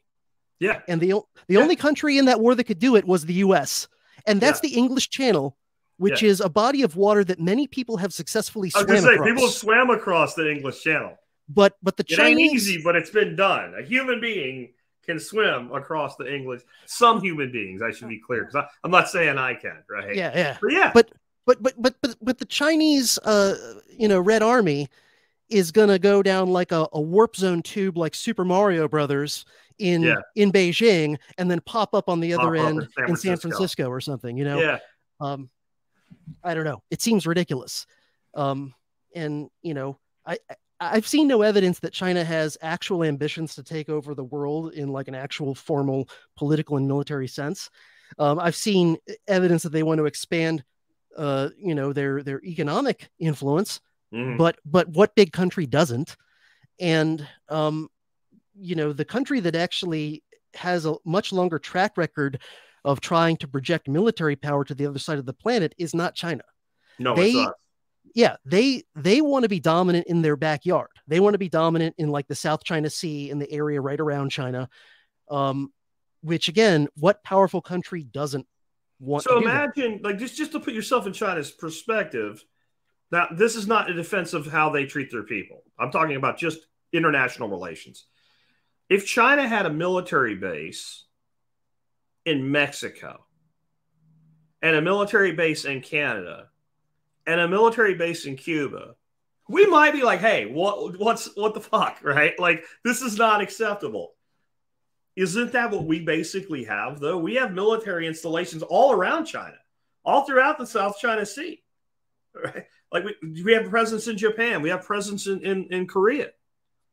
I think it's kind of, and that's the case everywhere. Like, I don't know where the closest Russian base is to mainland America, but I know there's an awful lot of U.S. bases pretty close to mainland Russia, right? So every person that we have a problem with and say they're a dictator, they want to take over the whole world, we have military installations right up against them. They don't have military installations in Cuba or Mexico or Canada or, somewhere in Central America or what have you. They might have a presence there. Like, China has a huge presence in Panama because we screwed up the whole canal situation thanks to Mr. Peanut. But they don't have a military base in Panama. We did for over 100 years. I served there. We had multiple bases. We had an air base. We had multiple army bases. We had a naval base. Complete with the Marine Corps. So, I mean, like, we're the last people to tell anybody jack shit about expansionist military threat to other parts of the world. Yeah, and also think about, like, imagine that the U.S. broke into, multiple pieces, regions, states, whatever, and imagine even just some of them followed something like a Switzerland path, which included a powerful but very much defense only designed military, right? The porcupine idea. That saying actually, there's a saying goes back to ancient Greece. It's something like the fox has many tricks, but the porcupine has only one, right? Yeah. And then this sort of became adopted by some of like the free staters and things like this. The idea is to be very good at protecting yourself, but make it defense only, right? Yeah. And if you look back at World War II, Switzerland was surrounded by hostile powers, including several of the Axis powers, and Yeah. yet they were never invaded. And a big part of why is that Germany and Italy looked at Switzerland and they're like, you know what? Yeah, we could probably overwhelm them if we went in with everything we got, but I'm not sure that it would be worth the cost. And so even someone like Hitler ultimately didn't invade Switzerland because Or it was you hard had target. Spain aligned with the Axis with a fascist government, and that government existed up. I think it was like 1976. Never entered the war. Wasn't involved. They were involved on. So I don't know if you've ever you had to have watched Hunting Hitler. No, I don't think No. so. Oh, dude, you got to look up that series because they try to figure out, did Hitler get out, and they go into these installations in Spain where they had like these ship ports, these huge like a ship could go inside a cavern, and some of the stuff that was there that was part of the alliance that Spain had with Germany. And then like the rat lines that go down to Italy and what have you, where they smuggled Nazis out after the war, and how the Catholic Church was involved. It's crazy. They find all of these, like they actually find a place in the middle of the mountains in Argentina that looks like it could have been Hitler's place that he hung out. And I mean, it's like the middle of nowhere, but you could tell whoever did have this place, it's all busted to shit now, but this was an important person. This wasn't like a couple dudes that just, shipped out. Because the theory is that he got to Spain, got on a submarine, and made it to South America. It's not on topic, but it kind of is, because that was the end of an empire, right? That was like this. Like I've never really been a fan of the whole, he popped himself in the head in the basement thing, because it doesn't make sense to me. It always made sense to me that he would try to get out. But Yeah. I'm trying to pull up. There's a great Patrick Henry speech from after the American Revolution. It's from 1788, while the various states were debating whether or not to ratify the Constitution, and it's now included in what's called the Anti-Federalist Papers, which is really just a collection of various essays and speeches that people who were in favor of keeping the Articles of Confederation made. And I'm trying to find the quote in that speech that I'm looking for. One of the things that the Federalists, those who were in favor of ratifying the Constitution, and you have to understand that the Constitution was a centralizing document relative to what came before. The Articles of Confederation that preceded it were much more decentralized in structure, with the states having much more autonomy. And one of the arguments that the Federalists, those in favor of passing the Constitution and creating a more powerful central government, made is they said the Articles of Confederation are not adequate to provide for national defense. And then the Anti-Federalists said in response to that, well, under the Articles of Confederation, we just defeated the British Empire in our War of Independence. So I think that worked. And in addressing this, and I'm trying to find the line, unfortunately, the version of the speech I pulled up doesn't have the paragraph separated out, makes it harder to scan it. But basically, there's a line in Patrick Henry's speech against the Constitution when he says, if we create, and I'm paraphrasing, obviously, if we create this new, more powerful central government, we are going to become an empire. And we're going to end up with a powerful military that is not really about defending our homeland. It's going to be about projecting power outward into the world and trying to make other nations fear us. And he concludes that part of the speech by basically saying, he says something like, when the spirit of America was in its youth, liberty, sir, was its main obsession. But now the spirit of America is being diverted away from being focused on the idea of liberty to being focused on the idea of power and trying to make other nations fear us rather than just, being strong enough to defend ourselves and that's it. So he and many of the other anti-federalists, they understood that if you created this more powerful centralized government, it would create a more powerful military. And sooner or later, the politicians would be tempted to use that military, not just to deter aggressors, but to go looking for trouble far beyond our shores. And so, this idea that if we were broken up into pieces and so you had several, smaller militaries instead of one big one, that automatically means nobody can defend themselves is just not true. I think it would make us more defensible. Oh, yeah. I think it would make us less offensible because if you wanted to go do something in Central Africa and you were the northeastern quadrant, the remaining of the loyalists in that piece, right? K Street and Irk, you'd have to convince somebody like the Greater Southeast to go with you. You couldn't just demand that they send their sons and daughters off as sacrifices to war anymore. You'd have to get buy-in. However, if you're thinking of coming over here and jacking around with this place, well, now you've got 5 or 6 different presidents, and it takes one to be seen as like a Trump-like guy. Because one thing I'll say about Trump, and I don't love the guy at all. I don't hate him. I don't love him. I'm kind of nah. But I really believe that people like Putin or Xi Jinping were like, I don't really want to test how freaking willing this dude is to pull some shit.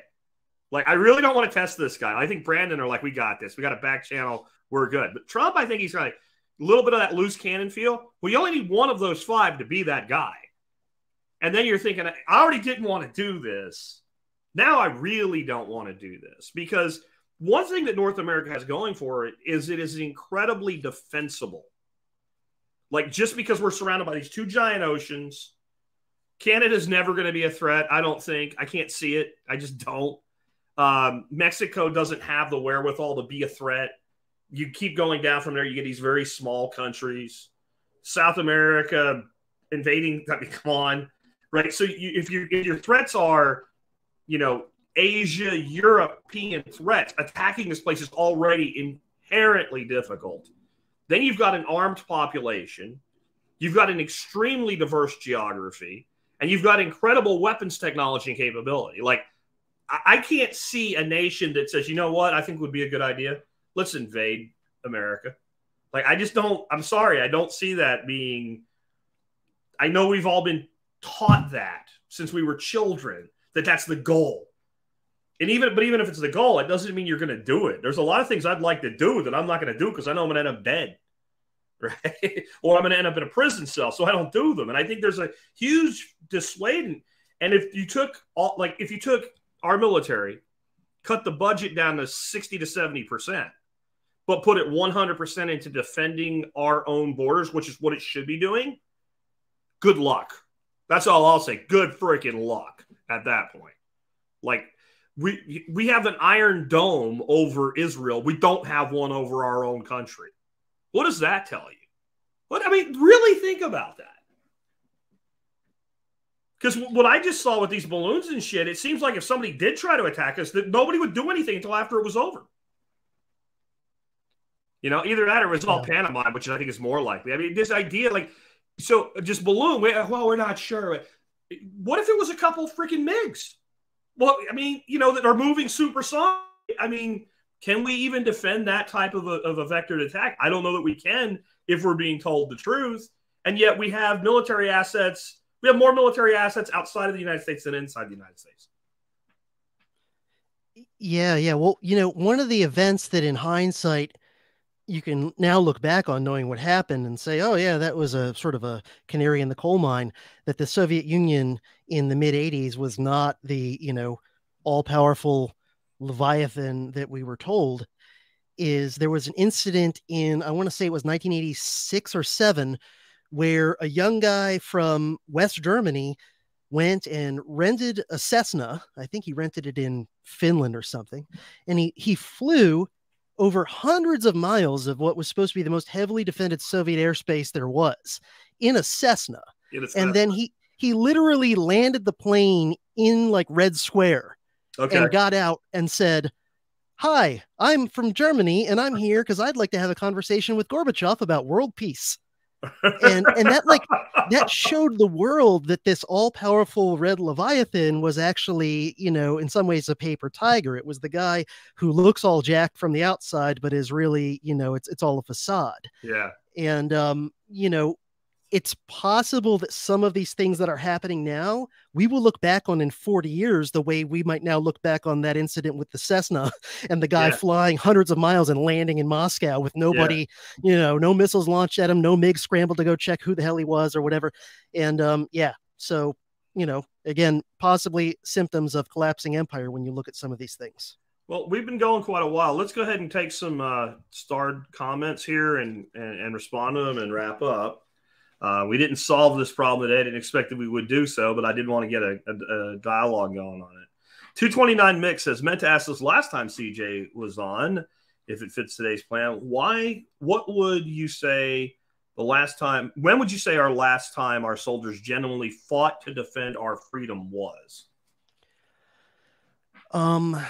Honestly, that's hard to say. Um, Being generous, Yeah. the War of 1812.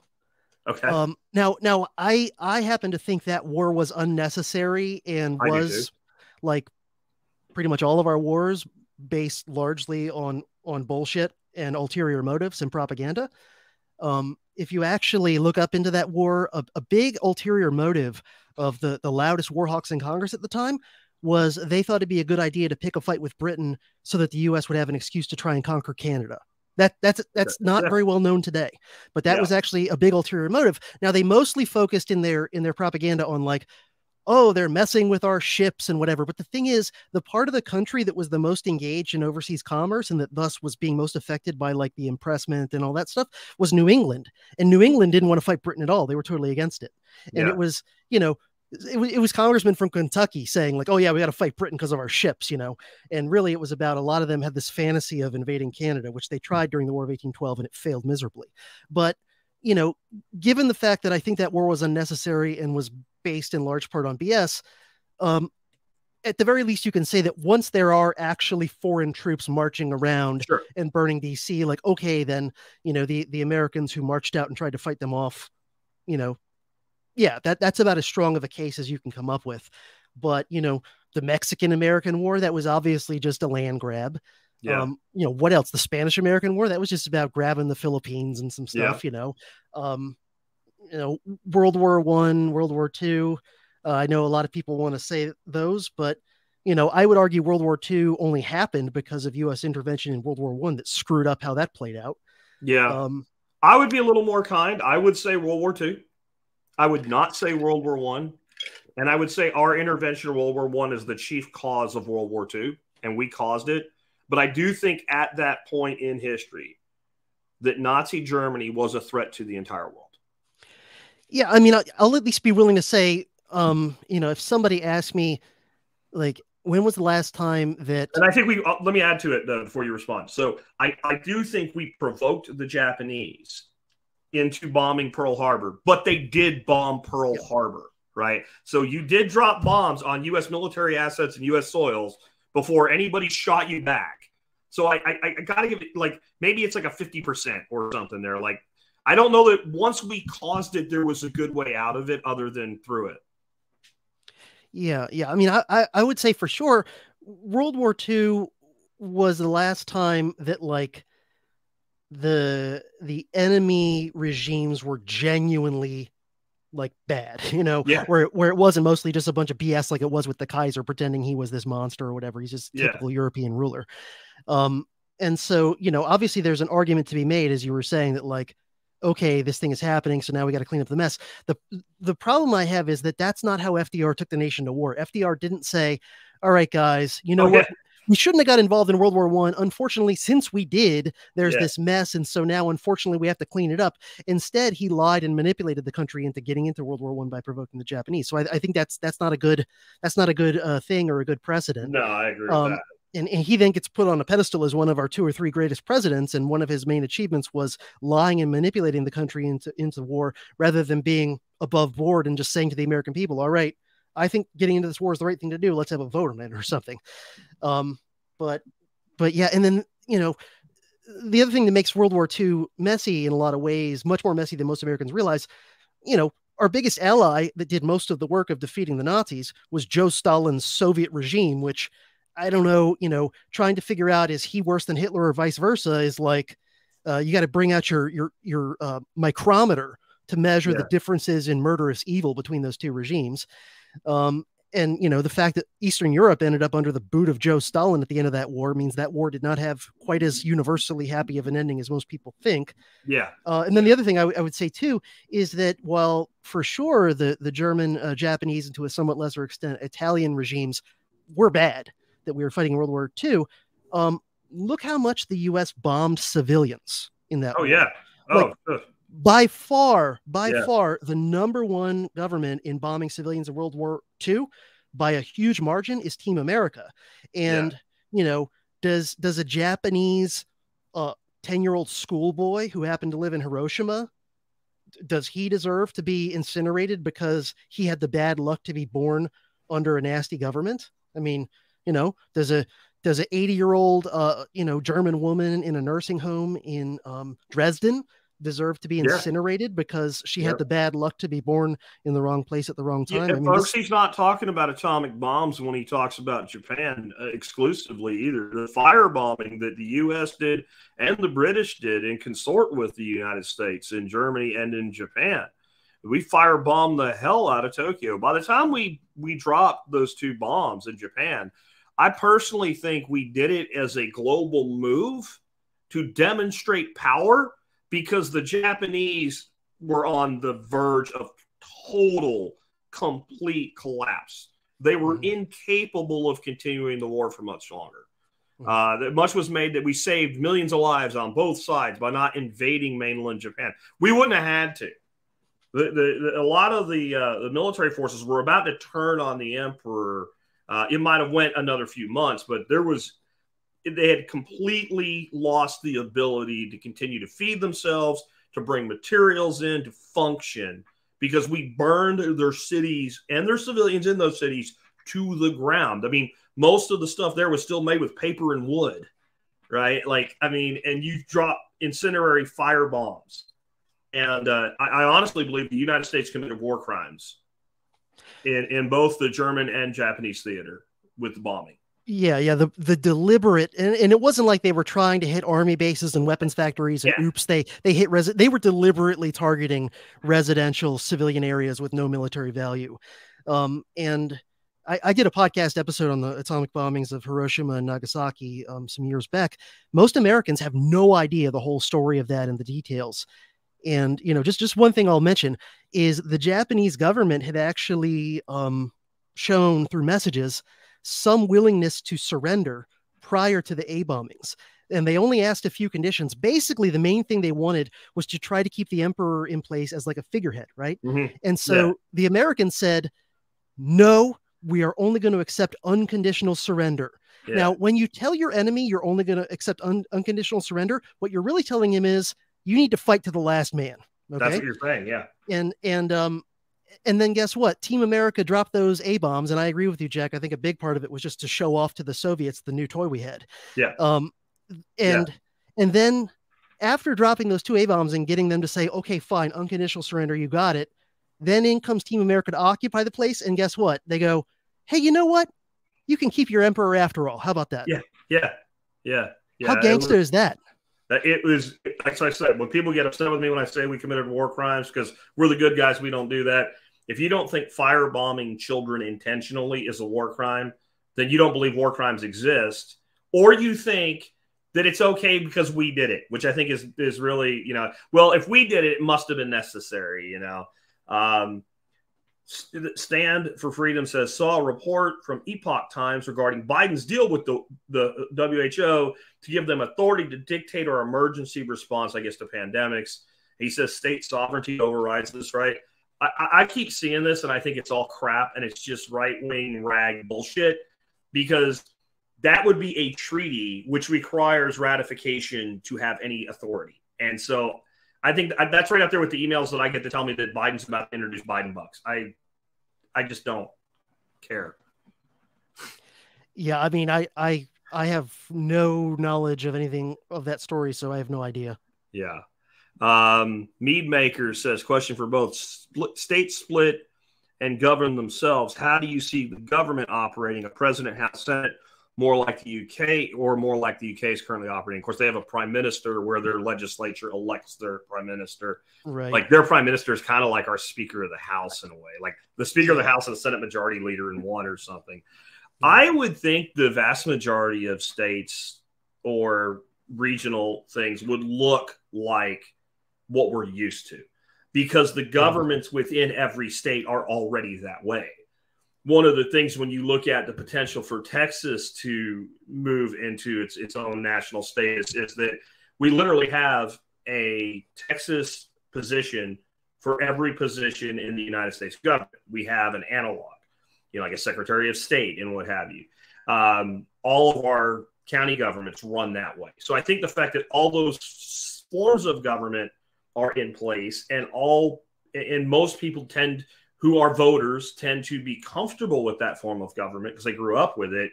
I don't see a huge change in that. Would you? No. I would expect most of them in terms of just the basic overall structure would be pretty similar. And, one example I'd point to back that up is that, well, I'll mention two. One is that when the initial 13 states declared independence and then wrote their own state constitutions, all of them adopted, I believe, a bicameral legislature with a governor and the sort of three branch thing we think of. The exception was Pennsylvania.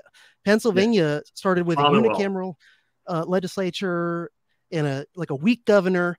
And then within a few years, they changed it. They passed a new constitution similar to the rest of the states. Yeah. And the other example I would mention is the Confederate States of America, which if you ever go and read the Confederate Constitution, in terms of the structure of the government, most of it is a copy of the U.S. Constitution. Yes. There were some noteworthy important differences, but most of the overall, three branch idea and whatever like that was similar. So yeah, I think just in terms of like habit and what people are used to, I think most of them would be pretty similar to the usual kind of bicameral legislature, but three overall branches kind of a thing. Yeah. I would expect. Yeah. Now, I will tell you that Texas, actually, we have probably the weakest governor of any state. And I don't mean individually talking about Abbott. I mean the power of the office. There's a lot more power in the lieutenant governor's office than is typical, where a lieutenant governor kind of serves in most states like a vice president. They don't really do anything. They're there in case you need them. Where there's a lot of split in power between the governor and the lieutenant governor in Texas. And the reason was when Texas decided to enter the union, they didn't trust it. And they knew if we got one governor that was willing to sell out, there needed to be a check. So if we at least had kind of like a dual presidency sort of type of thing, that at least one could prevent the other from completely shitting the bed on it. So that is why the Texas governor is somewhat a restricted level of power compared to other governors. That's kind of an interesting thing. And you might see states do something like that. But again, the government of Texas looks exactly like the government of the United States. We have a bicameral legislature. We have Senate. We have a House. We have the governor has a cabinet. The cabinet sees to certain things. We have elected offices. Now, a lot of things that in the government of the federal government are appointed bureaucrats. At state levels, they're often elected offices. Right. So the attorney general of the United States is selected and appointed, but the attorney general of Texas is elected by the people. So you might see more of that type of, I guess you'd call that representative democracy than we do at the federal level today. Yeah. And, interestingly, and I'm sure you probably agree with me that like democracy isn't this magic thing that's always the best answer to every question. But one argument you can make in favor of the states, having these more of the post be elected is that it's at least somewhat of a curb on the evolution of a genuine deep state. If more of the people running kind of the bureaucratic and administrative and law enforcement agencies are elected rather than just having everybody be appointed. There's an interesting question, and you can answer it as well, because I think you're in my camp with voting right now. Would I vote on a new constitution and participate, or would I still abstain from voting and participating, break up, or no? It's specifically being asked from Thomas to me. So this is not a simple question to me, because there's two parts to this. So if the state of Texas got a good organized movement together and was seeking nationalists to become, let's say the Texas nationalist movement gets traction, and there was a measure on a ballot here in this state to formally consider secession, I would vote for that, because I think it actually matters. And if it passes, it significantly changes things in my world. So I think it matters. I also think it would be a very tight race. I think people think if we did that, it'd be like 70%. No. We have a lot of liberals in Texas, especially, you know, like our population centers, Austin, Houston, Dallas, San Antonio, and El Paso, right? So I don't think it would be cut and dry. Once it was done, I would make the decision the way I do now. The reason I don't vote now is because I don't believe it matters. And if I didn't believe my vote within that state after it became a nation mattered, I wouldn't vote, because I don't do things that don't matter because somebody said I should. So I don't vote because I don't think it matters the way I vote. Where I live, it's all Republican. It's 100% Republican. Most of the office holders win with 70 to 80% of the vote. I'm just going there to be a token in this thing, and I know how the system really works. I know it's even at the state level, it's all controlled by lobbyists. So no.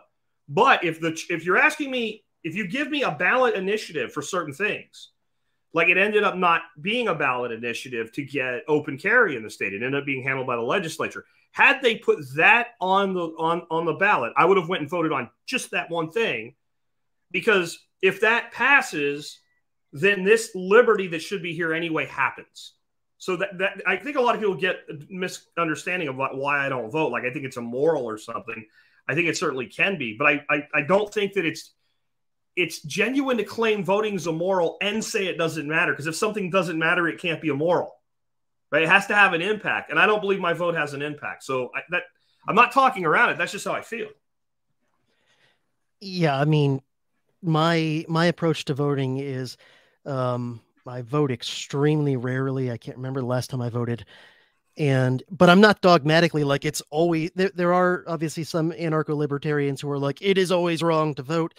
And Yeah. I think I'm in agreement with Lysander Spooner on this. I think that his stance actually was very pragmatic, where it was like, well, kind of thinking about like you were saying, how likely is it to matter and to potentially affect things, and can you trust it? Show me the math. Yeah. Right. And then B, like, what are you voting for? So for example, let's say it was like Barack Obama versus Mitt Romney again. And let's say Florida was still a swing state like it was back then. And you might say, well, it's going to be a fairly close election and Florida's a big swing state. So shouldn't you go vote? I would say, well, I don't believe there's enough difference between Obama and Romney to be worth my trouble. So I would balance out, does it really matter? Now, if the election is between Joseph Stalin and Ron Paul, and I think Florida's going to be a swing state, I'm going to go vote for Ron Paul, Yeah. And that would be my approach to like a constitutional question, et cetera, as well, is like, is it likely to matter? Will it be close? Will my vote count? Versus also what I'm voting for. Is it actually really good, or does it not really matter? Right. Yeah. I mean, like another thing that would get me to vote, if Texas got a ballot initiative and so we're going to completely decriminalize cannabis, I'll go vote for that, because I completely believe in it. And I don't have to trust somebody who promised me that if you elect me, I'll work on this. It's done. So in like that direct democratic process, and in this case, you're not adding government, you're removing it. Yeah, sure. And it may not pass, but I'll take the 10 minutes or whatever to go do that, because it's a clear-cut thing. If you, like I said, on the open carry thing, if the legislator hadn't handled it, because what the next thing the movement was going to do was push for a ballot initiative, which is actually, Texas is one of the easier states to get that done and basically put it in front of the people themselves. I would have voted for that. But I'm not voting for people because I don't trust any of them at all. Now, again, you give me a Ron Paul, If I lived down in Galveston when he was serving, maybe I would have went and voted just for him because I actually believed in the man. Where none of these people now, Abbott, whatever, Trump, I don't believe in any of these people. And I don't think that they're significantly less bad than the alternative. Everybody's losing their mind about this woke shit right now, right? And I get it. And it's why we're having a big part of why we're having this conversation. It might be too big of a part of why, because there's a lot of other things that I think are far worse that people don't get upset about. But this shit was going on when Trump was president, right? So that didn't change because Trump wasn't, president anymore. This wokeism is not new. It's been you and I have both watched it build over the last 20 years. Yeah, and I'll just use my own example. DeSantis, who I obviously don't agree with on everything, but overall he's been one of the better governors in the entire country the last several years. Yeah. And on COVID and wokeism, I'll give him both of those. Yeah, and he's pretty good on a lot of other things like firearms freedom and self-defense rights and things like that. And he's by the standards of other governors, he's pretty fiscally conservative and all that. And so, given all the other available options, I would like to have him continue being my governor. I'd actually rather have him still be my governor than become president, to be honest with you, because of foreign policy. But I didn't bother voting for him, even though I preferred him to get reelected in 2022. I didn't bother because I could read the tea leaves and I knew he was going to be reelected in the biggest landslide in the last 30 years in Florida, which he was. So I didn't bother because I was like, all right, he's got it walking away. Yeah. Next one here is an interesting one, and it is why be in conflict with your neighbor when it's the government that's the problem. But I think that part of why we're having this discussion today is because we do have the neighbors are in conflict with each other. I think that's the whole game of the sociopath is that, the cartoon meme, right? With the king standing there and the pitchforks and the torches are out there and they're all getting ready to go kill the king. And the guy whispers in the king's ear and says, "Sire, all you have to do is convince the torch people to fight with the pitchfork people and it'll all be okay." Like, I think that's exactly what the game is.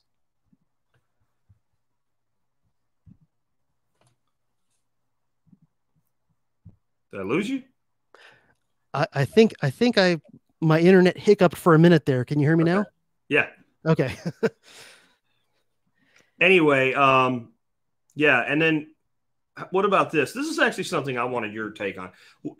Right now, I think this guy has the same problem. But what about us poor Slavs stuck in blue areas that don't go along with what's going on? So that is all these islands they're like the left behinds is what I would call them. That and I'm going to bring this map up right now. There's a lot of blue islands and there's a lot of red islands depending on what part of the country you're looking at. And this whole thing, one of my problems with Marjorie Greene's tweet about all this is this idea that we'll just break up between red and blue states is insane. It's not like you said, it's not like the Mason-Dixon line in the Civil War or something. But if you look at that map, there's a lot of places where, you can see some people being left behind and pretty isolated. I think our discussion earlier about how Texas would handle things, I'm fine with Dallas being a progressive shithole as long as they leave everybody else alone. Because if their thing really works, we'll let them demonstrate it on their own. Because I think there's there's really two schools of thought here. There is, I want everything my way, or I want to be left alone. Because if you're the sociopaths running the United States right now on the liberal side, and you want total control, you should be down here campaigning for Texas secession. And you should want Texas and Florida to both go. Because if you get that, you've got everything. You control, but they don't want that. They don't. I think you made a tweet to this point. They don't want total control of what they have. They want to control everybody everywhere. Yeah. I think a lot of people who are not progressives don't really understand the progressive ideology. And I've done some coverage on my podcast about where it really comes from and what it really means. And including, by the way, I think even a lot of today's progressives don't really understand what it is they're believing and espousing. But yeah, my tweet, sort of concluded like that people don't understand that progressives, it's an evangelical political faith essentially, and they feel like they're not particularists like a lot of conservatives and libertarians are, who are just like, hey, I just want things in my area the way I like it. This is why, if you look back historically, progressive presidents have usually been the most aggressive in overseas foreign policy. Because they have this messianic idea of this is where the idea of like, well, we gotta force wokeism on Pakistan comes from, um, and so I believe that progressives are and have been since like 1900 the biggest imperialists in American history, both externally and internally. And so my tweet thread I did on this, which blew up a bit by my humble standards, said progressives would rather force 80% of what they want on everybody than have 100% of what they want, but only in their little area. Yeah. And so that's something you need to wrap your head around. It's hard if you're somebody whose overall attitude is like, I don't care what someone hundreds of miles away does, I just want to do my thing over here. Yeah. Hey, I'm with you. That's how I am. But you have to understand, like, that's not how these people are. Like, Utah might be cool just being Utah and has no desire to force Utah's ways on New York, but New York or California or somebody, they want to force their ways on Utah.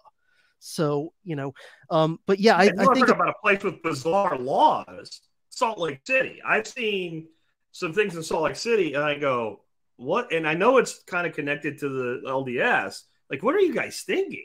Like, we went to a bar there when I did a prepper show long, long ago. It's the one I met John Pagliano at. And so this is like 2010. And we're at this bar. It's a restaurant with a bar, right? So we go in, they say it's going to be like a 30-minute wait for the table. So we all go to the bar to get a drink, which you actually could in this place. You could drink there.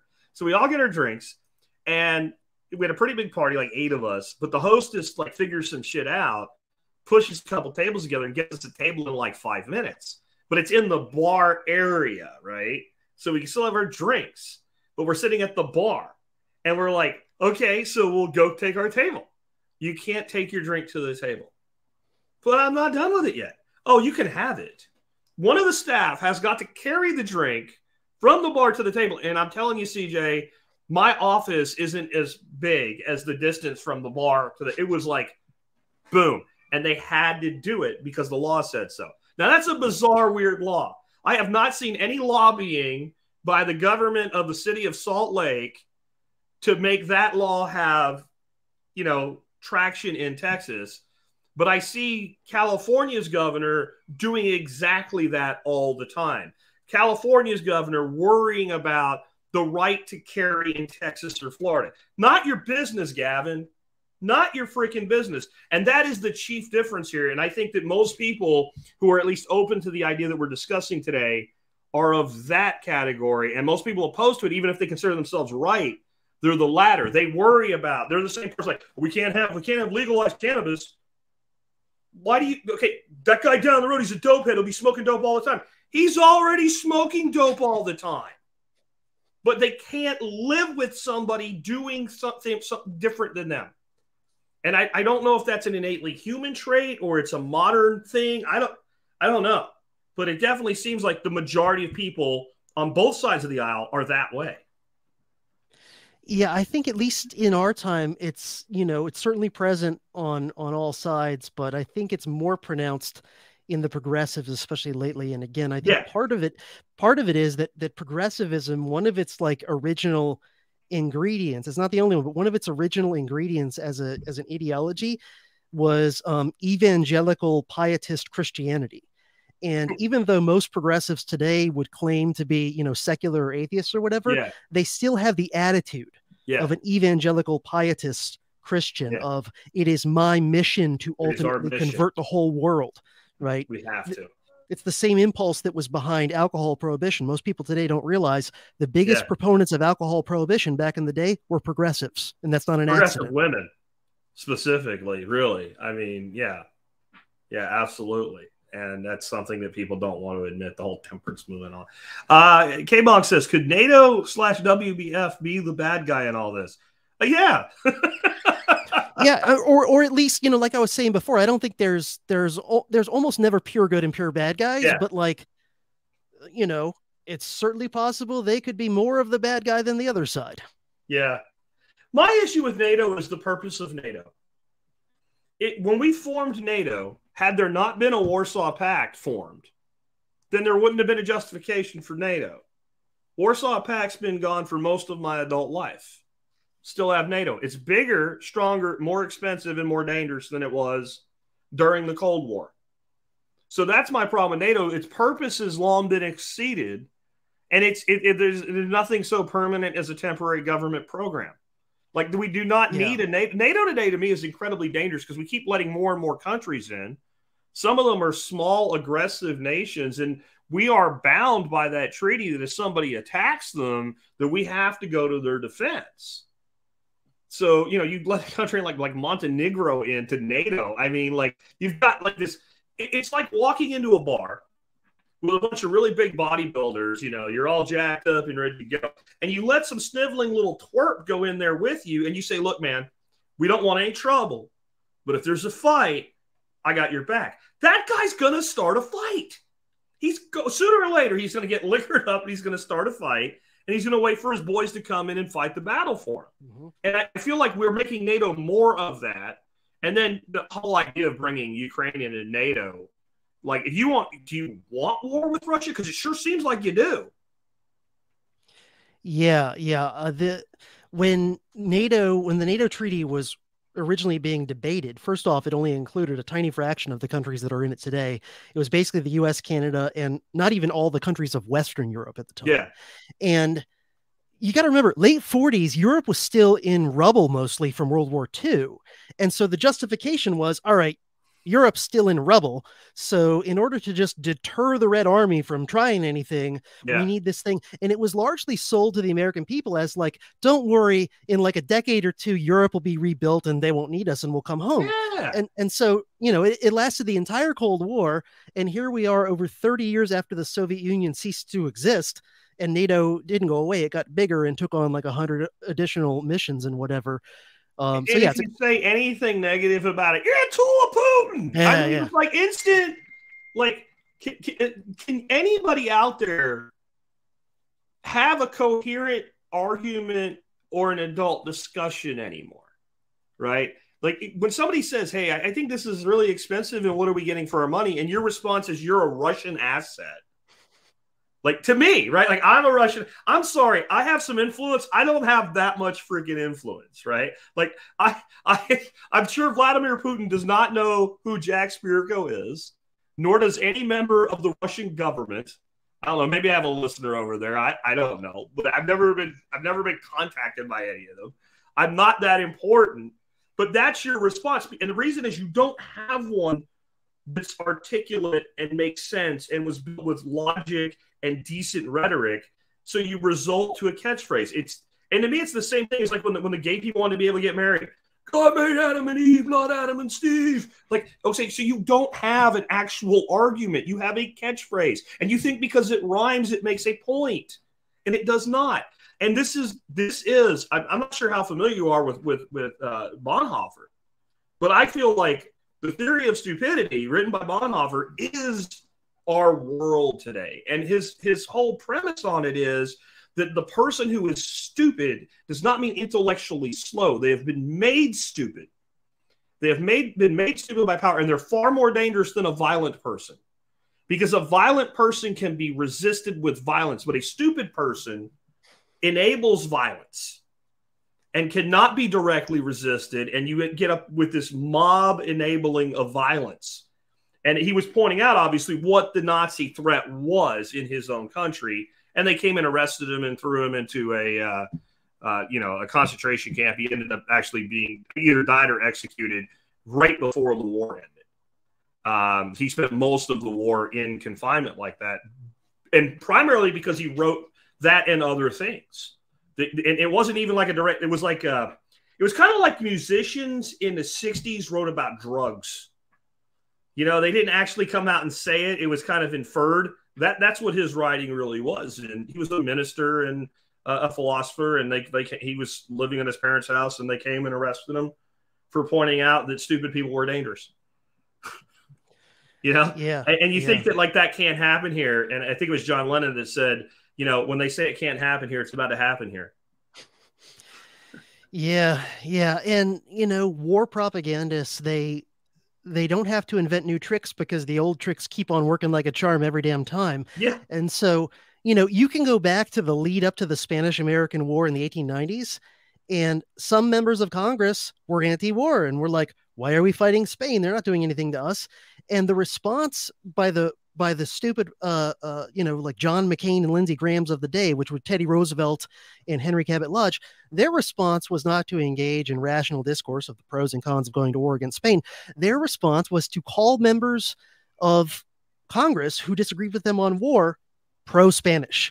So, the Speaker of the House, who was also a Republican like Henry Cabot Lodge, and the two of them were actually friends and agreed on most domestic political issues.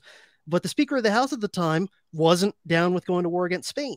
And so when he gave a speech in favor of staying out of war with Spain, Henry Cabot Lodge's response was, I am sorry that your bizarre pro-Spanish sympathies have warped your otherwise sound mind. And to me, this is like when Tulsi Gabbard said, I don't think we should be involved in Syria or trying to go to war against Putin. And Hillary Clinton called a sitting member of Congress and military veteran and, still an officer in the National Guard a Russian asset. And by the way, if I'm bankrolled by the Kremlin, I don't know where the money went, because if I was being bankrolled by the Kremlin, I would have a much bigger house and a much nicer car and a lot more shiny shit laying around. Yeah. Yeah. Anyway, dude, I appreciate you having this conversation with us. We went almost 2.5 hours today. Like I said, I don't think we solved the problem or maybe convinced everybody that it's a good idea to go forward with the discussion. But I think we are going to have this discussion. And I think this is only the beginning of it. And I think the thing I was most struck by is how many people were open to the discussion when it happened. There were the shriekers. They're always the loud ones. But I don't know if you've been looking. Some of the folks that are far larger influencers than us on Twitter that have, a couple 100,000 or more followers are putting out the same poll I did. Would you support the potential for this? My poll was actually, if there was a way to allow states to vote to peacefully leave the union, would you support the means by which to do it? And it was like 75% said yes. But that's my audience. I expect that. But some of these people, they have like, 30, 40,000 responses to their polls. And they're up in the 60, 70 percentile pro.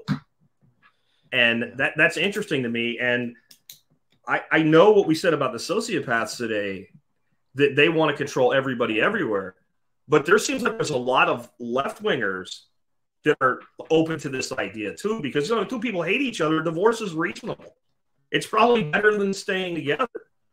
And so I think we've only scratched the surface on this discussion as a people. Yeah, and I think the more people can try to have reasonable discussions about this, the better it is, because the more likely it is to play out in a relatively more peaceful and orderly sort of a way. And I think it's important for people like you and I and people somewhat bigger than us, but who are still in the independent alternative media, to have these conversations, because God knows the mainstream establishment, CIA infested media, your CNNs and whatever, they're not going to have reasonable, intelligent discussions about this sort of stuff. So somebody's got to do it. Somebody's got to do it. And I think that we got to go back to this whole idea of empire collapse.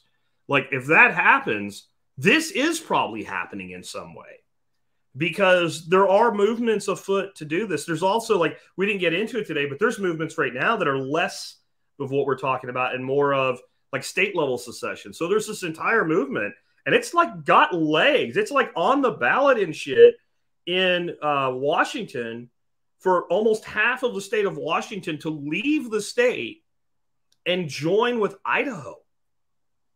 Like, what happens? What if everybody votes for it and everybody says we're doing it and the federal government says no? Well, what are you going to do? Or the state of, like, Seattle says no. What is Seattle going to do? Send the Seattle National Guard to Western Washington? How much of the, they're going to send the Washington National Guard to Western Washington? How much of the National Guard of the state of Washington do you think lives in Western Washington and is on the other side of that? Like, I don't think there's a lot of people in Seattle proper joining the Guard. So like there are things that I think that people say, well, that'll never happen. But if people just decide to do a thing, sometimes stopping the thing is not that easy to do. What are you going to do? I mean, Virginia has the same thing going on. It's not as formalized yet, but the idea that certain counties within Virginia would join with West Virginia. And let's remember where West Virginia came from. Right? I mean, look, there is some point where we have to accept that, like, something like this is going to occur. The United States isn't going to go on forever as its current form. It can't, because no one ever did. We talked about that last time, right? No one. What place is the same as it was 2,000 years ago? Yeah, nothing lasts forever. And, borders do sooner or later change to reflect the facts on the ground as far as the culture and politics and people that live there as that changes over time. And so when you try to prevent borders from changing to reflect the reality on the ground better, you're on a fool's errand. It's going to end up changing eventually to better reflect what's actually going on with the people on the ground. It's just a question of, do you do it intelligently, intentionally, peacefully, or do you try and prevent it and then it breaks out into a violent, chaotic mess? And that's what I think most decent people would rather avoid. Agree. Well, anyway, CJ, again, thank you for being with us today. We'll have this out as an audio pretty quick, right after I wrap up here today. And I have your links for like all your social media, your podcast, and everything in the show notes already, so that people that are discovering you for the first time today can come check out what you're doing. They definitely should. And just want to say kudos again to being like a renegade freaking historian. We need more people like you. You come from academia, but you've left it, and you have complete and total freedom now to speak the truth as you see it, with great historical perspective. So that's why I asked you to be on today, and it was great. Well, I really appreciate the invitation to be back on, especially so soon after the last time we spoke. And Dangerous History Podcast. Check it out wherever you consume your podcasts. And I left academia 6 months ago, and I feel like it's only recently that I've like fully made the mental transition to being off the reservation. So I'm unloading a bit lately, including on Twitter. So yeah, you've been on kind of fire lately, man. Good for you. Take care, man. Thanks for being with us today. Been fun.